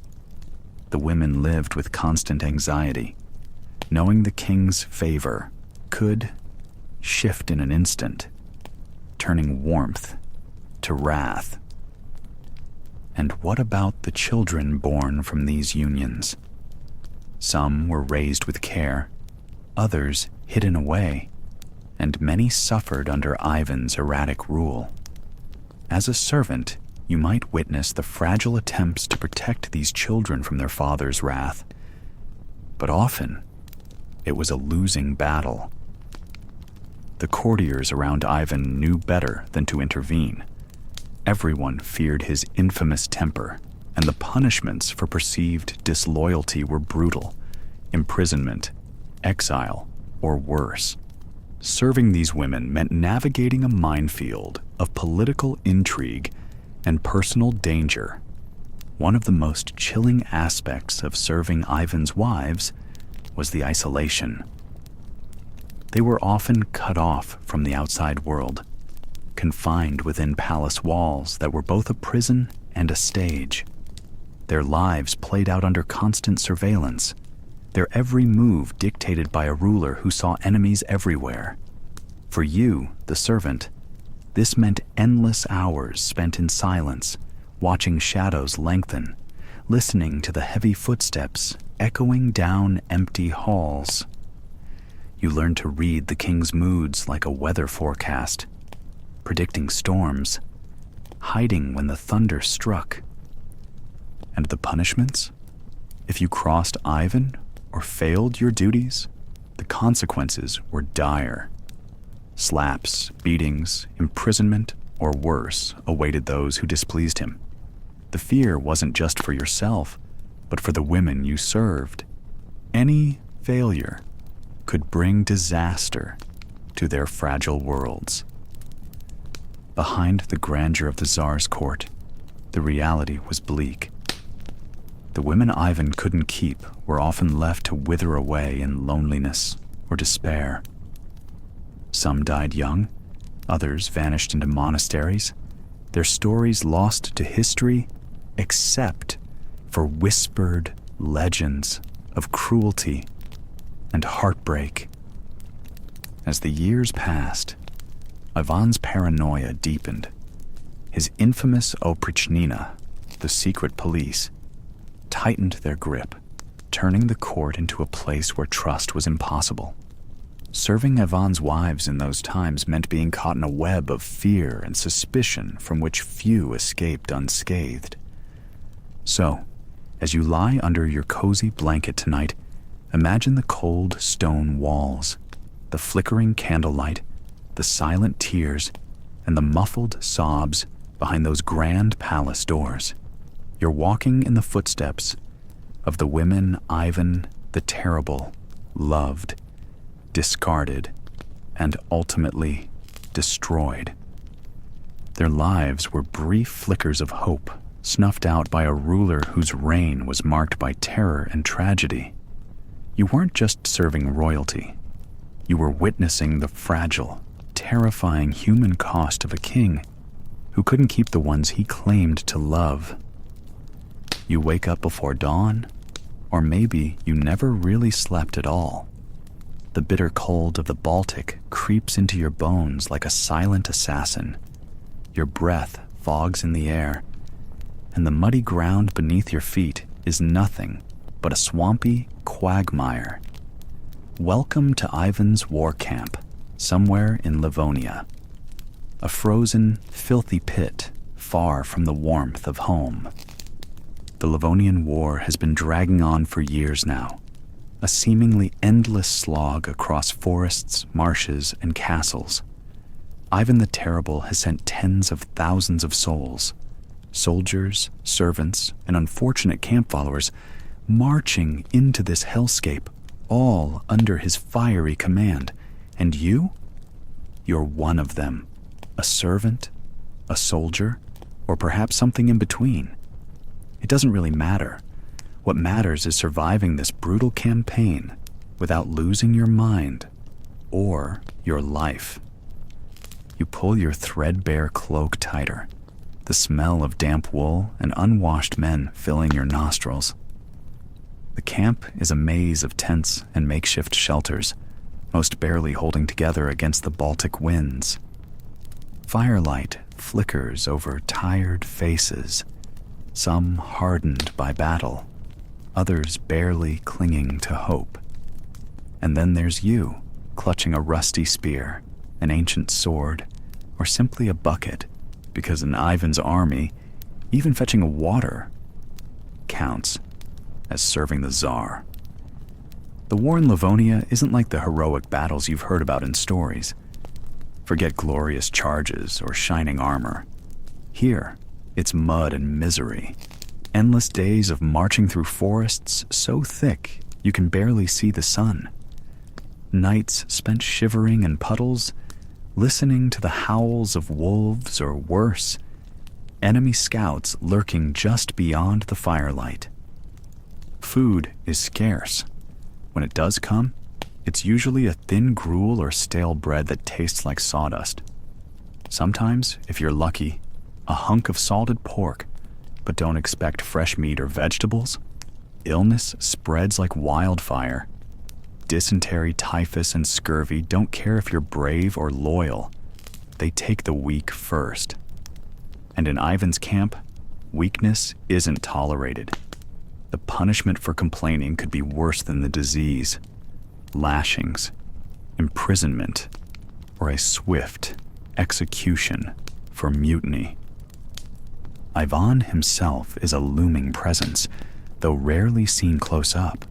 His reputation precedes him. Ruthless, unpredictable, and merciless. You've heard stories of his fits of rage, where entire regiments have been slaughtered for minor mistakes. Sometimes it feels like the Tsar's temper is a weapon as deadly as any sword. You don't dare draw his ire, lest you become just another casualty on the road to Livonia.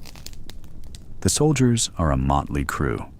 Boyars in worn armor, Cossack irregulars who live for pillage, and peasant levies pressed into service with little choice but obedience. Discipline is strict, but the constant hardship wears down even the toughest men. Desertion is common, but the punishment is death. So most stick around, either out of loyalty, fear, or stubbornness. Your days blur together in a cycle of marching, digging trenches, and setting up camp. There's no respite, only the occasional skirmish with enemy forces defending their lands fiercely. The Baltic climate is another enemy altogether, with cold rains turning the earth to mud and snowdrifts swallowing entire encampments. Despite it all, you learn the camp's dark humor, the way a frozen boot becomes a prized possession, the jokes whispered about Ivan's paranoia, imagining the Tsar as a shadow stalking the camp, ready to strike. The camaraderie forged in misery, knowing that everyone's fate is tied to surviving this frozen nightmare together. And then there's the fear, the constant, gnawing fear that your name might be called during the next roll, that you'll be sent on a suicide mission or executed for some trivial offense. The road to Livonia is a slow march to death or madness, and only the coldest hearts or the luckiest feet make it through. So you trudge onward, each step a battle against exhaustion, hunger, and the ever-present specter of Ivan's wrath. The Baltic woods close in, the cold never lets up, and the war drags on like a curse. And if you think winter is just a chilly season with some snow and hot drinks, think again. Welcome to the heart of Ivan the Terrible's Kremlin during a Russian winter. Here, winter isn't just cold. It's a ruthless tyrant with icy fingers that dig into your bones and never let go. It's a season where frozen bread snaps like glass. Frostbite steals your toes before you realize, and the silence inside the walls feels heavier than the cold outside. You wake up in your cramped quarters before dawn, the darkness outside complete except for the faint, ghostly shimmer of snow under a moonless sky. The cold is the first thing that hits you, not just a nip, but a deep, biting chill that sinks through your thin clothes, threading ice into your very marrow. You pull your threadbare cloak tighter, but it does little.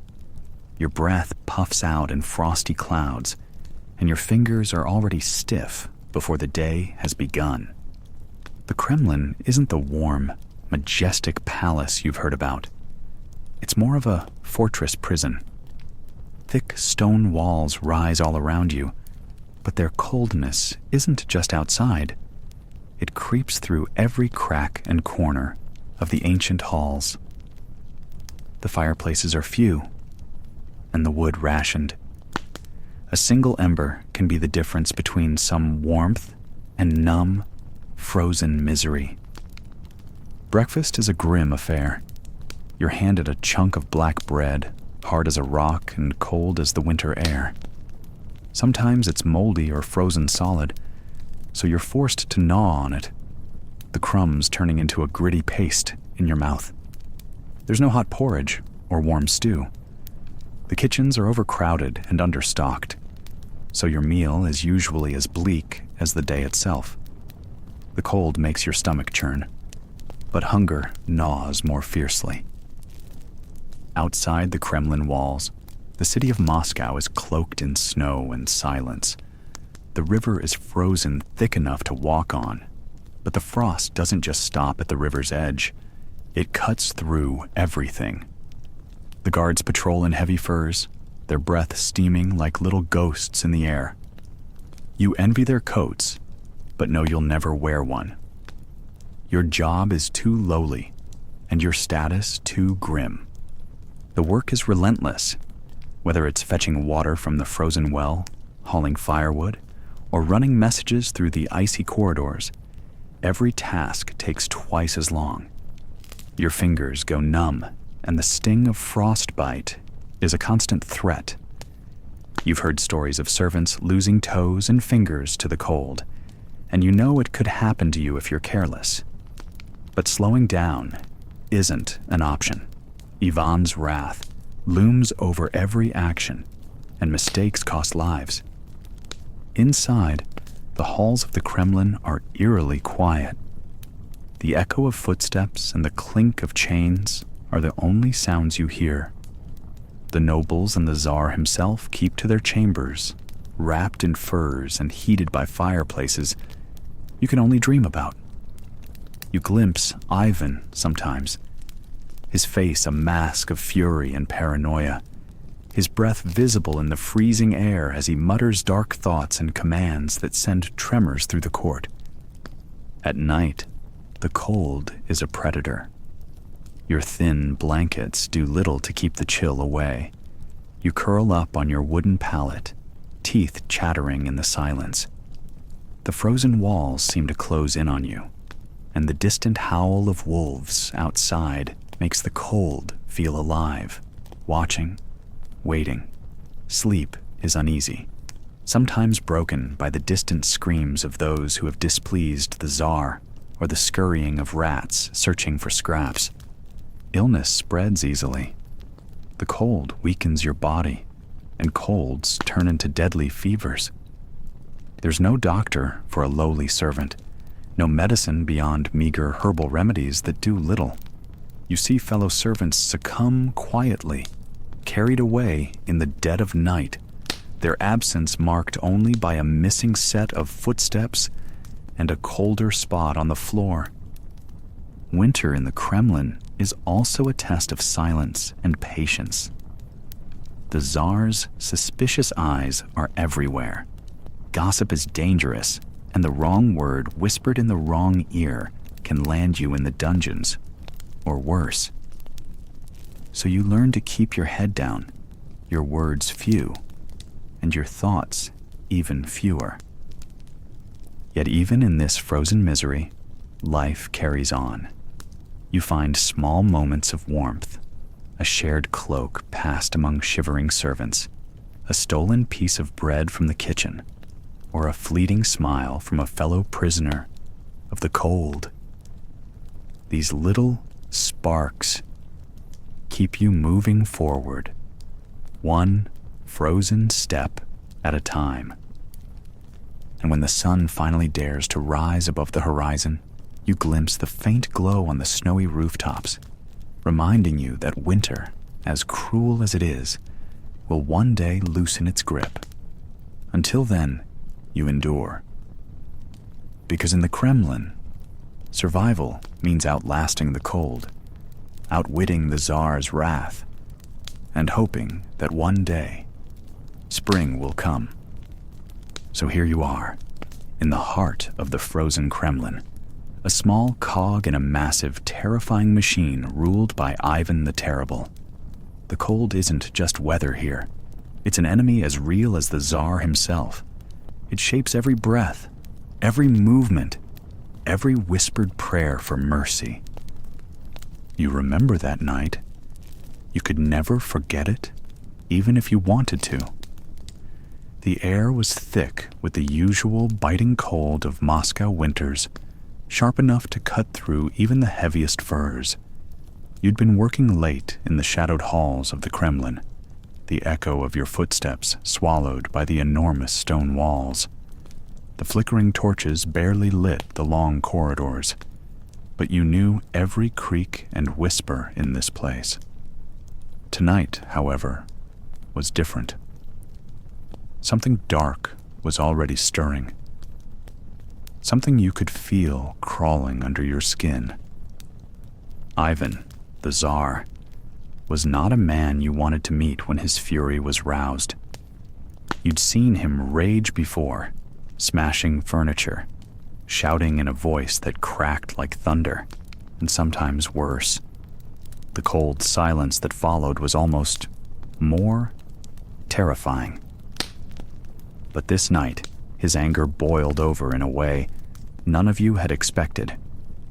It started as a simple quarrel.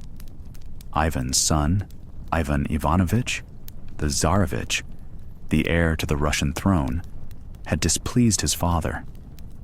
The details, you heard later, were about a foolish argument, something about the management of a hunting party, or a slight in public that the Tsar's pride simply couldn't bear.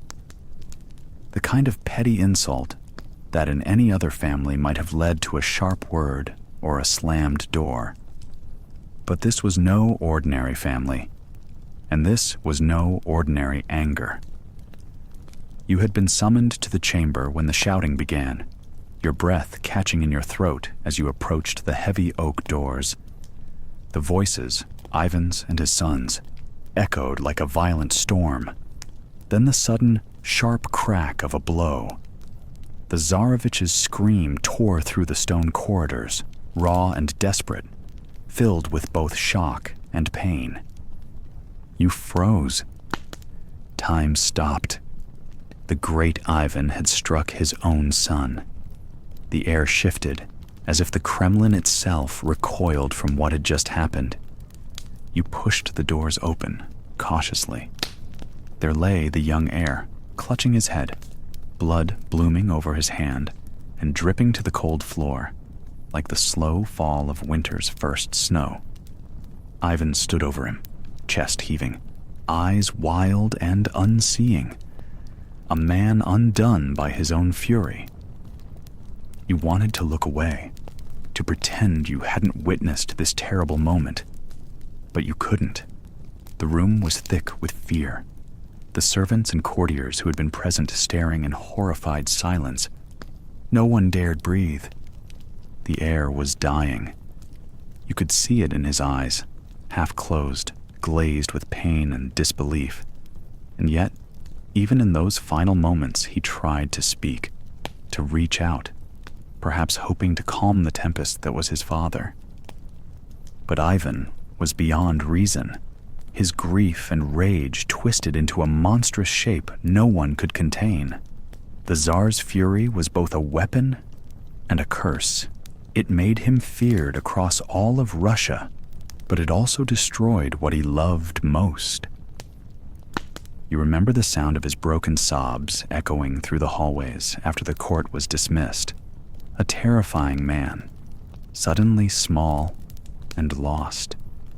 The terrible silence that followed. No one knew what to do. The death of the Tsarevich marked the end of an era, or at least the shattering of any hope for a peaceful succession.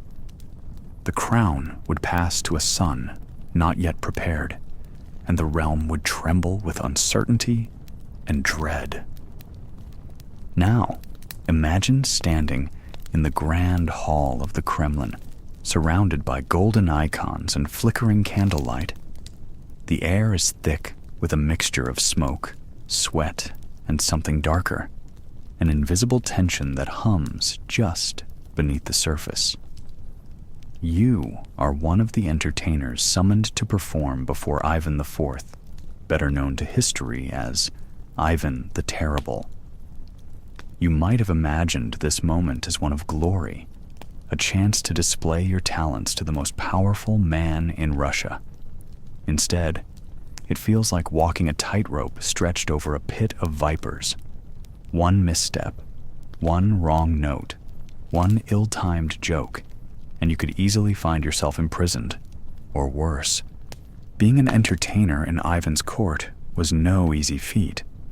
Musicians plucked their guzli and strummed balalaikas, trying to find the melody that would soothe the unpredictable Tsar's mood. Fools, or skomoroki, cracked jokes and twisted words into riddles, treading a razor's edge between humor and offense. Dancers swirled in flowing silks and jingling bells, attempting to mesmerize the volatile ruler, while praying that one misstep wouldn't spell their doom. The room where you perform is more than just a stage. It's a battlefield where every gesture could mean survival or death. Ivan's temperament was as infamous as his rule. He could be charming and jovial one moment, then plunge into rage without warning. His court was a place where fear and fascination danced together, where entertainers were expected to please him endlessly, but never outshine him. The Tsar demanded absolute loyalty and submission, and his mood swings dictated the fate of those around him. No one knew this better than those who lived to entertain him. You might think that a musician's job is to simply play beautiful music, but under Ivan, it was a far more dangerous art. Your fingers tremble as you begin the melody, hoping it's the right tune to match the Tsar's shifting mood. Play too slowly, and he will grow bored or suspicious. Play too quickly, and you risk rousing his anger. Once, a court musician played a lively jig that delighted the guests but enraged Ivan. The punishment? The man's instrument was smashed before his eyes, and he was sent away in disgrace. The lesson was clear. Your music wasn't for you. It was for Ivan's pleasure and survival. Then there were the fools. These were no mere jesters, but professional truth-tellers wrapped in humor. They occupied a peculiar place in the court, allowed to mock, tease, and sometimes criticize the nobility, but only with the utmost caution. One false word, one misjudged quip, and the fool might find himself stripped of his costume, or worse, locked away in a dark cell. The Tsar was known to enjoy their wit, but he could just as easily turn on them.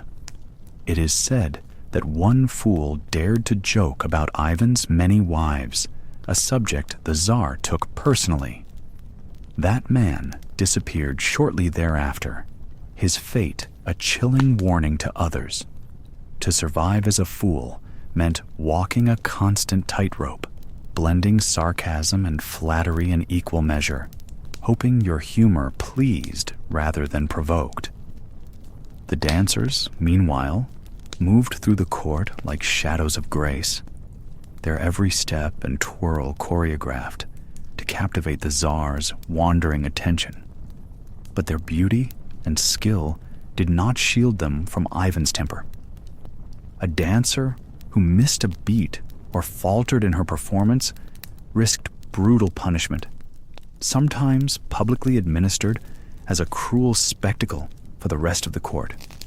Their role was to enchant and distract, but beneath the silk costumes and delicate smiles lay a fear as tangible as any chain. Many lived in constant dread of being cast aside, humiliated, or worse, at the slightest whim of their ruler. Behind the scenes, the musicians, fools, and dancers formed a fragile community, bound by shared fear and a precarious hope for mercy. They exchanged whispered warnings and offered silent support, knowing that survival depended not only on skill, but on reading the Tsar's mercurial moods. There were days when laughter filled the halls, when Ivan seemed almost human in his delight, and other days when a storm of anger silenced the court. The performers learned quickly that pleasing Ivan was never a simple task. It was a complex dance of psychology, intuition, and plain luck. In many ways, the entertainment at Ivan's court was more than mere amusement. It was a political act. Every song and dance was a reminder of the Tsar's absolute power and unpredictability. The performers were both tools and victims of this power, their talents harnessed to glorify Ivan's rule and to keep the courtiers in line. The Tsar was not just a monarch.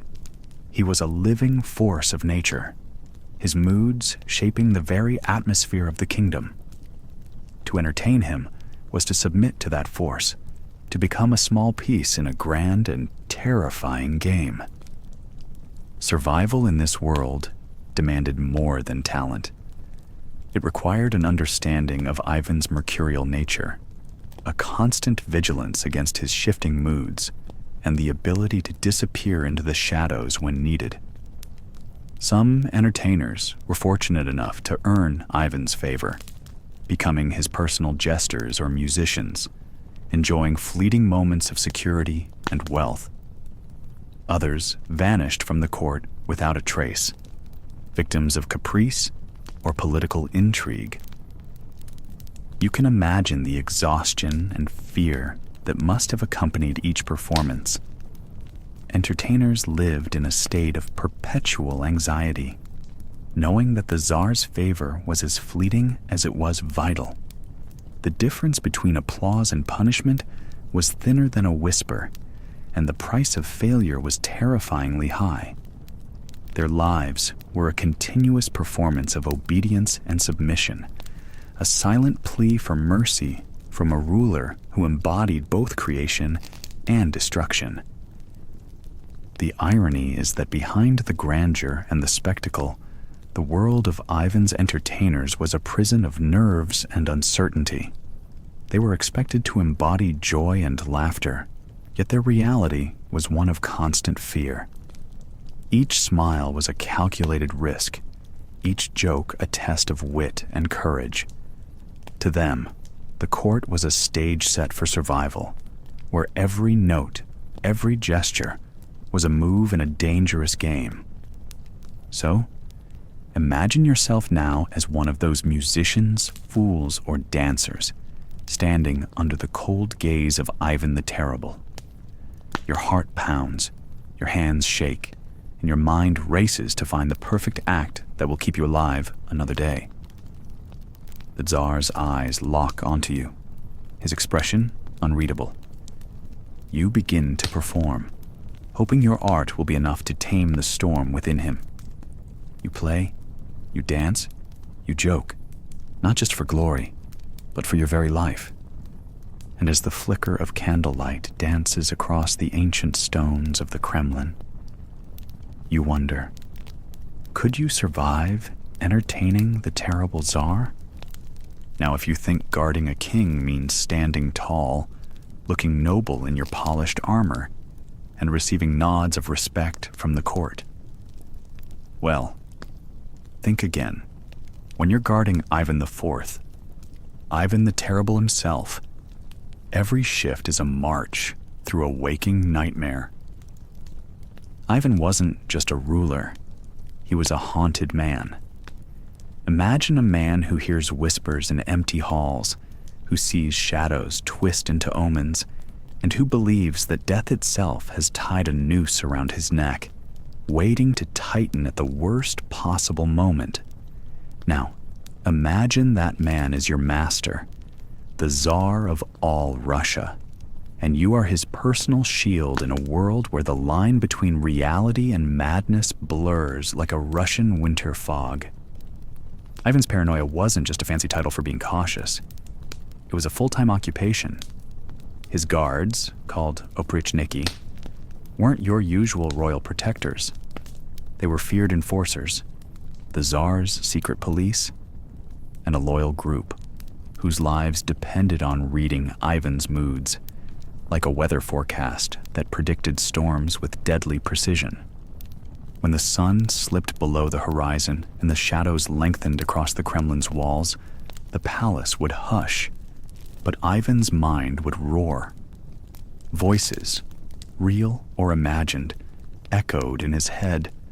They warned him, cursed him, and sometimes screamed of betrayal.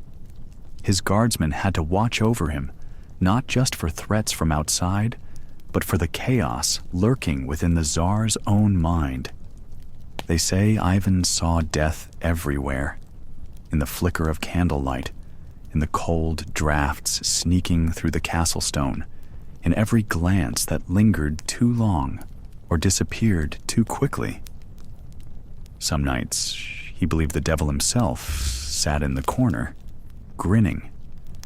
So the guards stayed close, shadows among shadows, ever ready to act if the Tsar commanded. But guarding Ivan wasn't just about physical protection. It was a game of nerves, a dance on the edge of sanity. You had to know when to speak, when to stay silent, and when to offer your life without hesitation. Because the Tsar's temper could shift faster than the wind, and his punishments were as brutal as they were sudden. Once, a guard was accused of a slight, a careless glance, a whispered joke. No one really remembered what. The Tsar's fury ignited, and in a blink, that guard was dragged before Ivan, trembling and begging for mercy. The sentence? A public execution, a chilling message carved into the hearts of every soldier standing watch. To serve Ivan was to serve a god, but a god who demanded absolute loyalty, or else. The oprichniki were more than soldiers. They were instruments of terror, wielded by a Tsar who was both revered and feared. They rode black horses, clad in black cloaks adorned with dogs' heads and brooms, symbols of their role to sniff out treason and sweep it away. And sweep it away, they did, often with bloody efficiency. If Ivan's mind was a storm, his guards were the lightning rods, absorbing the strikes so the rest of the realm wouldn't be scorched. They lived in a world where trust was a currency more precious than gold, and just as rare. Everyone was a suspect. Courtiers whispered behind locked doors. Friends vanished in the night. The Tsar's shadow stretched over all, suffocating and inescapable. The guards witnessed the darkest corners of Ivan's reign. They saw the Tsar's cruelty firsthand, the moments when his paranoia twisted into rage and families were torn apart on a whim. They stood silent when prisoners were dragged from cells, knowing their fate was sealed by a flick of Ivan's hand or a glance of displeasure. Yet, there were rare moments when the haunted man beneath the crown showed a flicker of vulnerability. Some nights, his guards would see him staring at the flickering flames, whispering prayers, or mourning losses no one else dared mention. A man trapped by his own fears, shackled by visions, and burdened by the crown's weight, heavier than any iron chain. Serving Ivan was to be part of a terrifying theater, the grand spectacle of power, madness, and fear. The guards weren't just protectors. They were witnesses to a ruler who shaped Russia with fire and blood, but who was haunted until his final breath by the ghosts only he could see. Now you stand in the dimly lit chapel, the air thick with incense smoke curling like restless ghosts. The walls, once bright with icons and golden mosaics, now seem muted, shadowed, almost afraid. The flicker of candlelight barely pushes back the heavy gloom that hangs over this place of worship. Here, where the sacred meets the fearful, you realize something terrifying. The prayers have stopped working. Ivan IV, the terrible, the Tsar of all Russia, demands more than just obedience from his people. He demands the blessings of God for every move he makes, every knife that falls, every life snuffed out. But as you watch the trembling priests shuffle through their rituals, muttering barely audible blessings for the violent whims of the man you serve, a chilling thought creeps into your mind. What happens when even God seems to stop listening? The church used to be a place of solace, a refuge for the desperate, and a bastion of hope for the faithful. But under Ivan's reign, that sanctuary becomes something else entirely, a cage of dread and submission. You remember when the Tsar first started dragging the clergy into his court affairs? At first, the priests looked important, strutting in their ornate robes and bejeweled crosses, speaking in booming chants and carrying the weight of centuries of tradition. Ivan demanded their presence at every council, every execution, every torture session. "Bless this blade," he would bark. "Bless this decision for the glory of Russia." And the priests would bow their heads, muttering prayers that sounded hollow, even to you. Serving Ivan meant witnessing the church's slow unraveling. The priests, once confident and full of divine certainty, became fearful shadows. They had to navigate the impossible, supporting a man whose wrath could fall on them just as easily as on a traitor or a suspected witch. They blessed Ivan's new laws, which often seemed more like decrees of death than of justice. They blessed the oprichniki, his dreaded secret police, who rode through towns like harbingers of doom, leaving destruction and terror in their wake.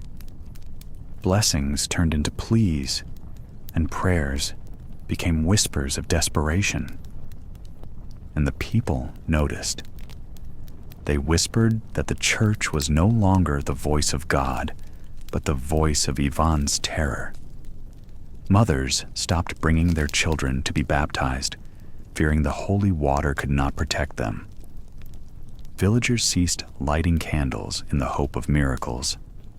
The darkness outside seemed too overwhelming for even saints to challenge. You remember the moment you truly understood the church's fate. It was a cold winter evening.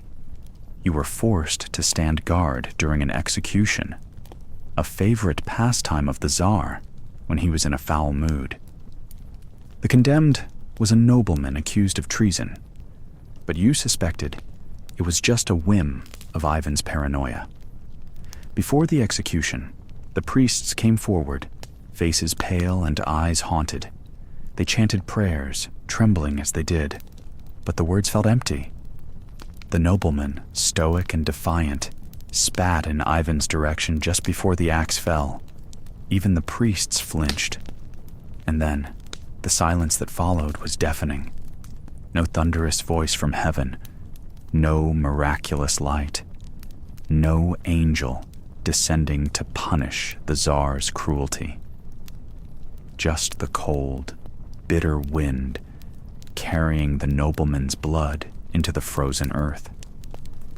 You realize that here, in this chapel, the prayers are no longer commands for divine intervention. They're desperate attempts to maintain some semblance of faith in a world unmoored by fear. Serving Ivan meant living with the eerie knowledge that religion had become a tool of control rather than comfort. You see priests bending to Ivan's will, not out of piety, but out of fear. Some whisper that Ivan's paranoia even extended to his relationship with the church itself. He saw priests as potential conspirators, enemies hiding behind sanctity. One story circulates quietly among servants and soldiers alike, how Ivan, suspicious of a high-ranking bishop, had him arrested and tortured to confess a fabricated plot against the throne. The bishop's screams echoed through the palace halls, a chilling reminder that no one, not even God's supposed representatives, was safe. And yet, the church persisted. It adapted. It learned to speak Ivan's language of fear and power. Priests donned darker robes. Their prayers grew quieter, their sermons more cryptic. The church became less about salvation and more about survival. You watch one priest, old and gaunt, step outside the chapel after a particularly brutal morning. His hands shake as he pulls his hood low, trying to hide from the world and from Ivan's ever-watchful eyes. He mutters a prayer to himself, not for Ivan, not for the state, but for his own fractured soul. In serving Ivan the Terrible, you witness how the sacred and the profane merge into a singular nightmare. The church, once a beacon of hope, becomes a place where even God seems silent, overwhelmed by the horror of Ivan's reign. So, as you stand there in the flickering candlelight, you understand the cruel irony of Ivan's demands. The Tsar wants prayers to sanctify his violent empire, but instead, he creates a world where faith is broken and fear reigns supreme. The prayers stop working because no blessing can tame the madness of a ruler who trusts only his own terror. And in this quiet chapel, surrounded by trembling priests and fading icons, you realize one final, terrible truth. In Ivan's Russia, even God has learned to be afraid. Now, you step out onto the red bricks of Red Square, the cold air biting at your cheeks as your eyes lock onto the strange, swirling silhouette that dominates the horizon. There it is, St. Basil's Cathedral, the wild, whimsical masterpiece of domes and color that seems more like something out of a fairy tale than the hard, stone-faced world of 16th century Russia. It rises like a painted flame into the sky, all spirals and color and impossible geometry, a monument that seems to defy both gravity and logic. But behind its strange beauty lies a darker story, a legend, a whisper passed from mouth to mouth, that the man who designed it was rewarded not with riches or praise, but with a pair of blind eyes, courtesy of the Tsar he served, Ivan the Terrible. You've heard the tale. Everyone has. After the cathedral was completed in 1561, Tsar Ivan summoned its architect, Postnik Yakovlev, and, so the story goes, ordered that his eyes be put out. Why? Because the cathedral was too beautiful, too unique. Ivan, ever paranoid, ever jealous, wanted to make sure it could never be copied. So, instead of applauding the brilliance of the man who made it, he crushed it or so the legend says. Historians still argue whether the tale is true. Some point to later buildings attributed to Postnik as evidence that he wasn't blinded at all. But in the world of Ivan IV, the truth of a thing often mattered less than the fear it inspired. And this story fits all too well with the brutal logic of a king who built power from fear, fire, and blood. Imagine it. One day you're atop the world, having completed one of the most spectacular buildings in the Russian realm. And the next, you're blind. A man broken by the very project that was supposed to be your life's legacy.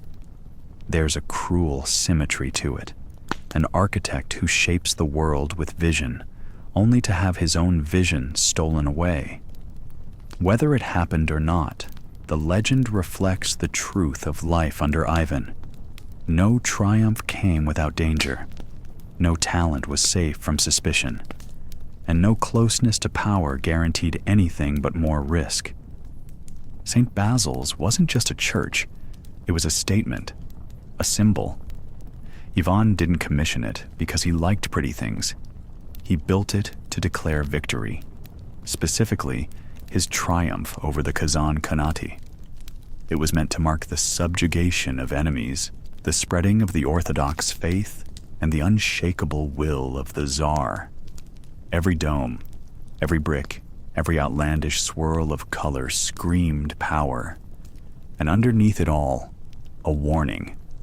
This is what happens when you defy Ivan. This is what victory looks like. This is what devotion demands. They called it the Cathedral of the Intercession of the Most Holy Theotokos on the Moat, which is a mouthful. Eventually, people just started calling it Saint Basil's, after the so-called holy fool Basil the Blessed, a wandering, half-naked mystic who chastised the Tsar in public and, somehow, lived to tell the tale. Fitting, really. A church of contradictions, bearing the name of a madman saint, commissioned by a madman king, built with brilliance, and haunted by a brutal myth. The building itself is almost absurd in design. A cluster of chapels, each topped with a dome that seems to have been plucked from a different dream. One swirls like soft serve, another spirals like a seashell. The colors don't match, but that's the point. They clash gloriously. Red, green, gold, blue. A twisted skyline of riotous joy and stone. And yet, inside, the halls are quiet, dim, intimate. The contrast is jarring. The outside shouts. The inside whispers. It's said that Postnik designed it all himself, though in truth, he probably had a team. Still, the vision was his, and what vision it was. The architecture blends Russian, Byzantine, and even a touch of Asian influence, reflecting Moscow's position at the crossroads of empire. It was built with incredible precision, using rudimentary tools, crude scaffolding, and teams of laborers who likely feared the Tsar's wrath more than gravity itself. To create something so complex under such pressure is impressive. To survive the job? Practically a miracle. And yet, that survival was not guaranteed.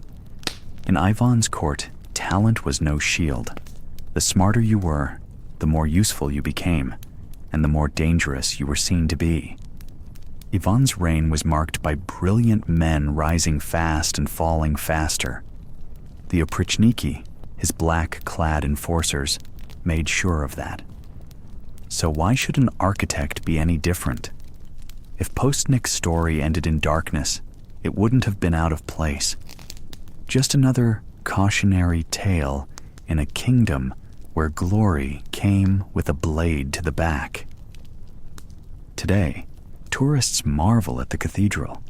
They photograph its domes, smile in its shadow, and rarely pause to consider what it cost, not in gold, but in fear.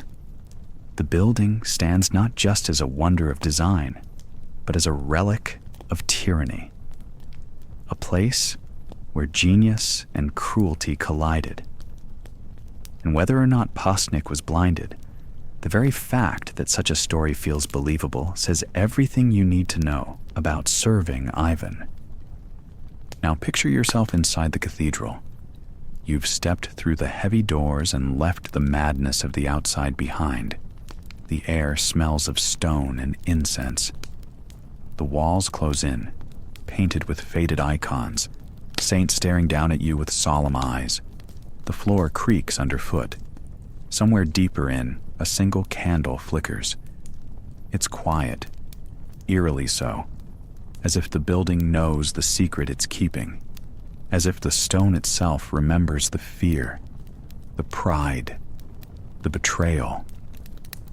The wind whistles outside. Somewhere beyond the thick walls, Red Square stretches out like a stage, and you wonder how many others stood where you're standing now, wondering whether the man who built all this ever saw it again after it was done, or whether his last vision was of the Tsar himself, smiling before the darkness came.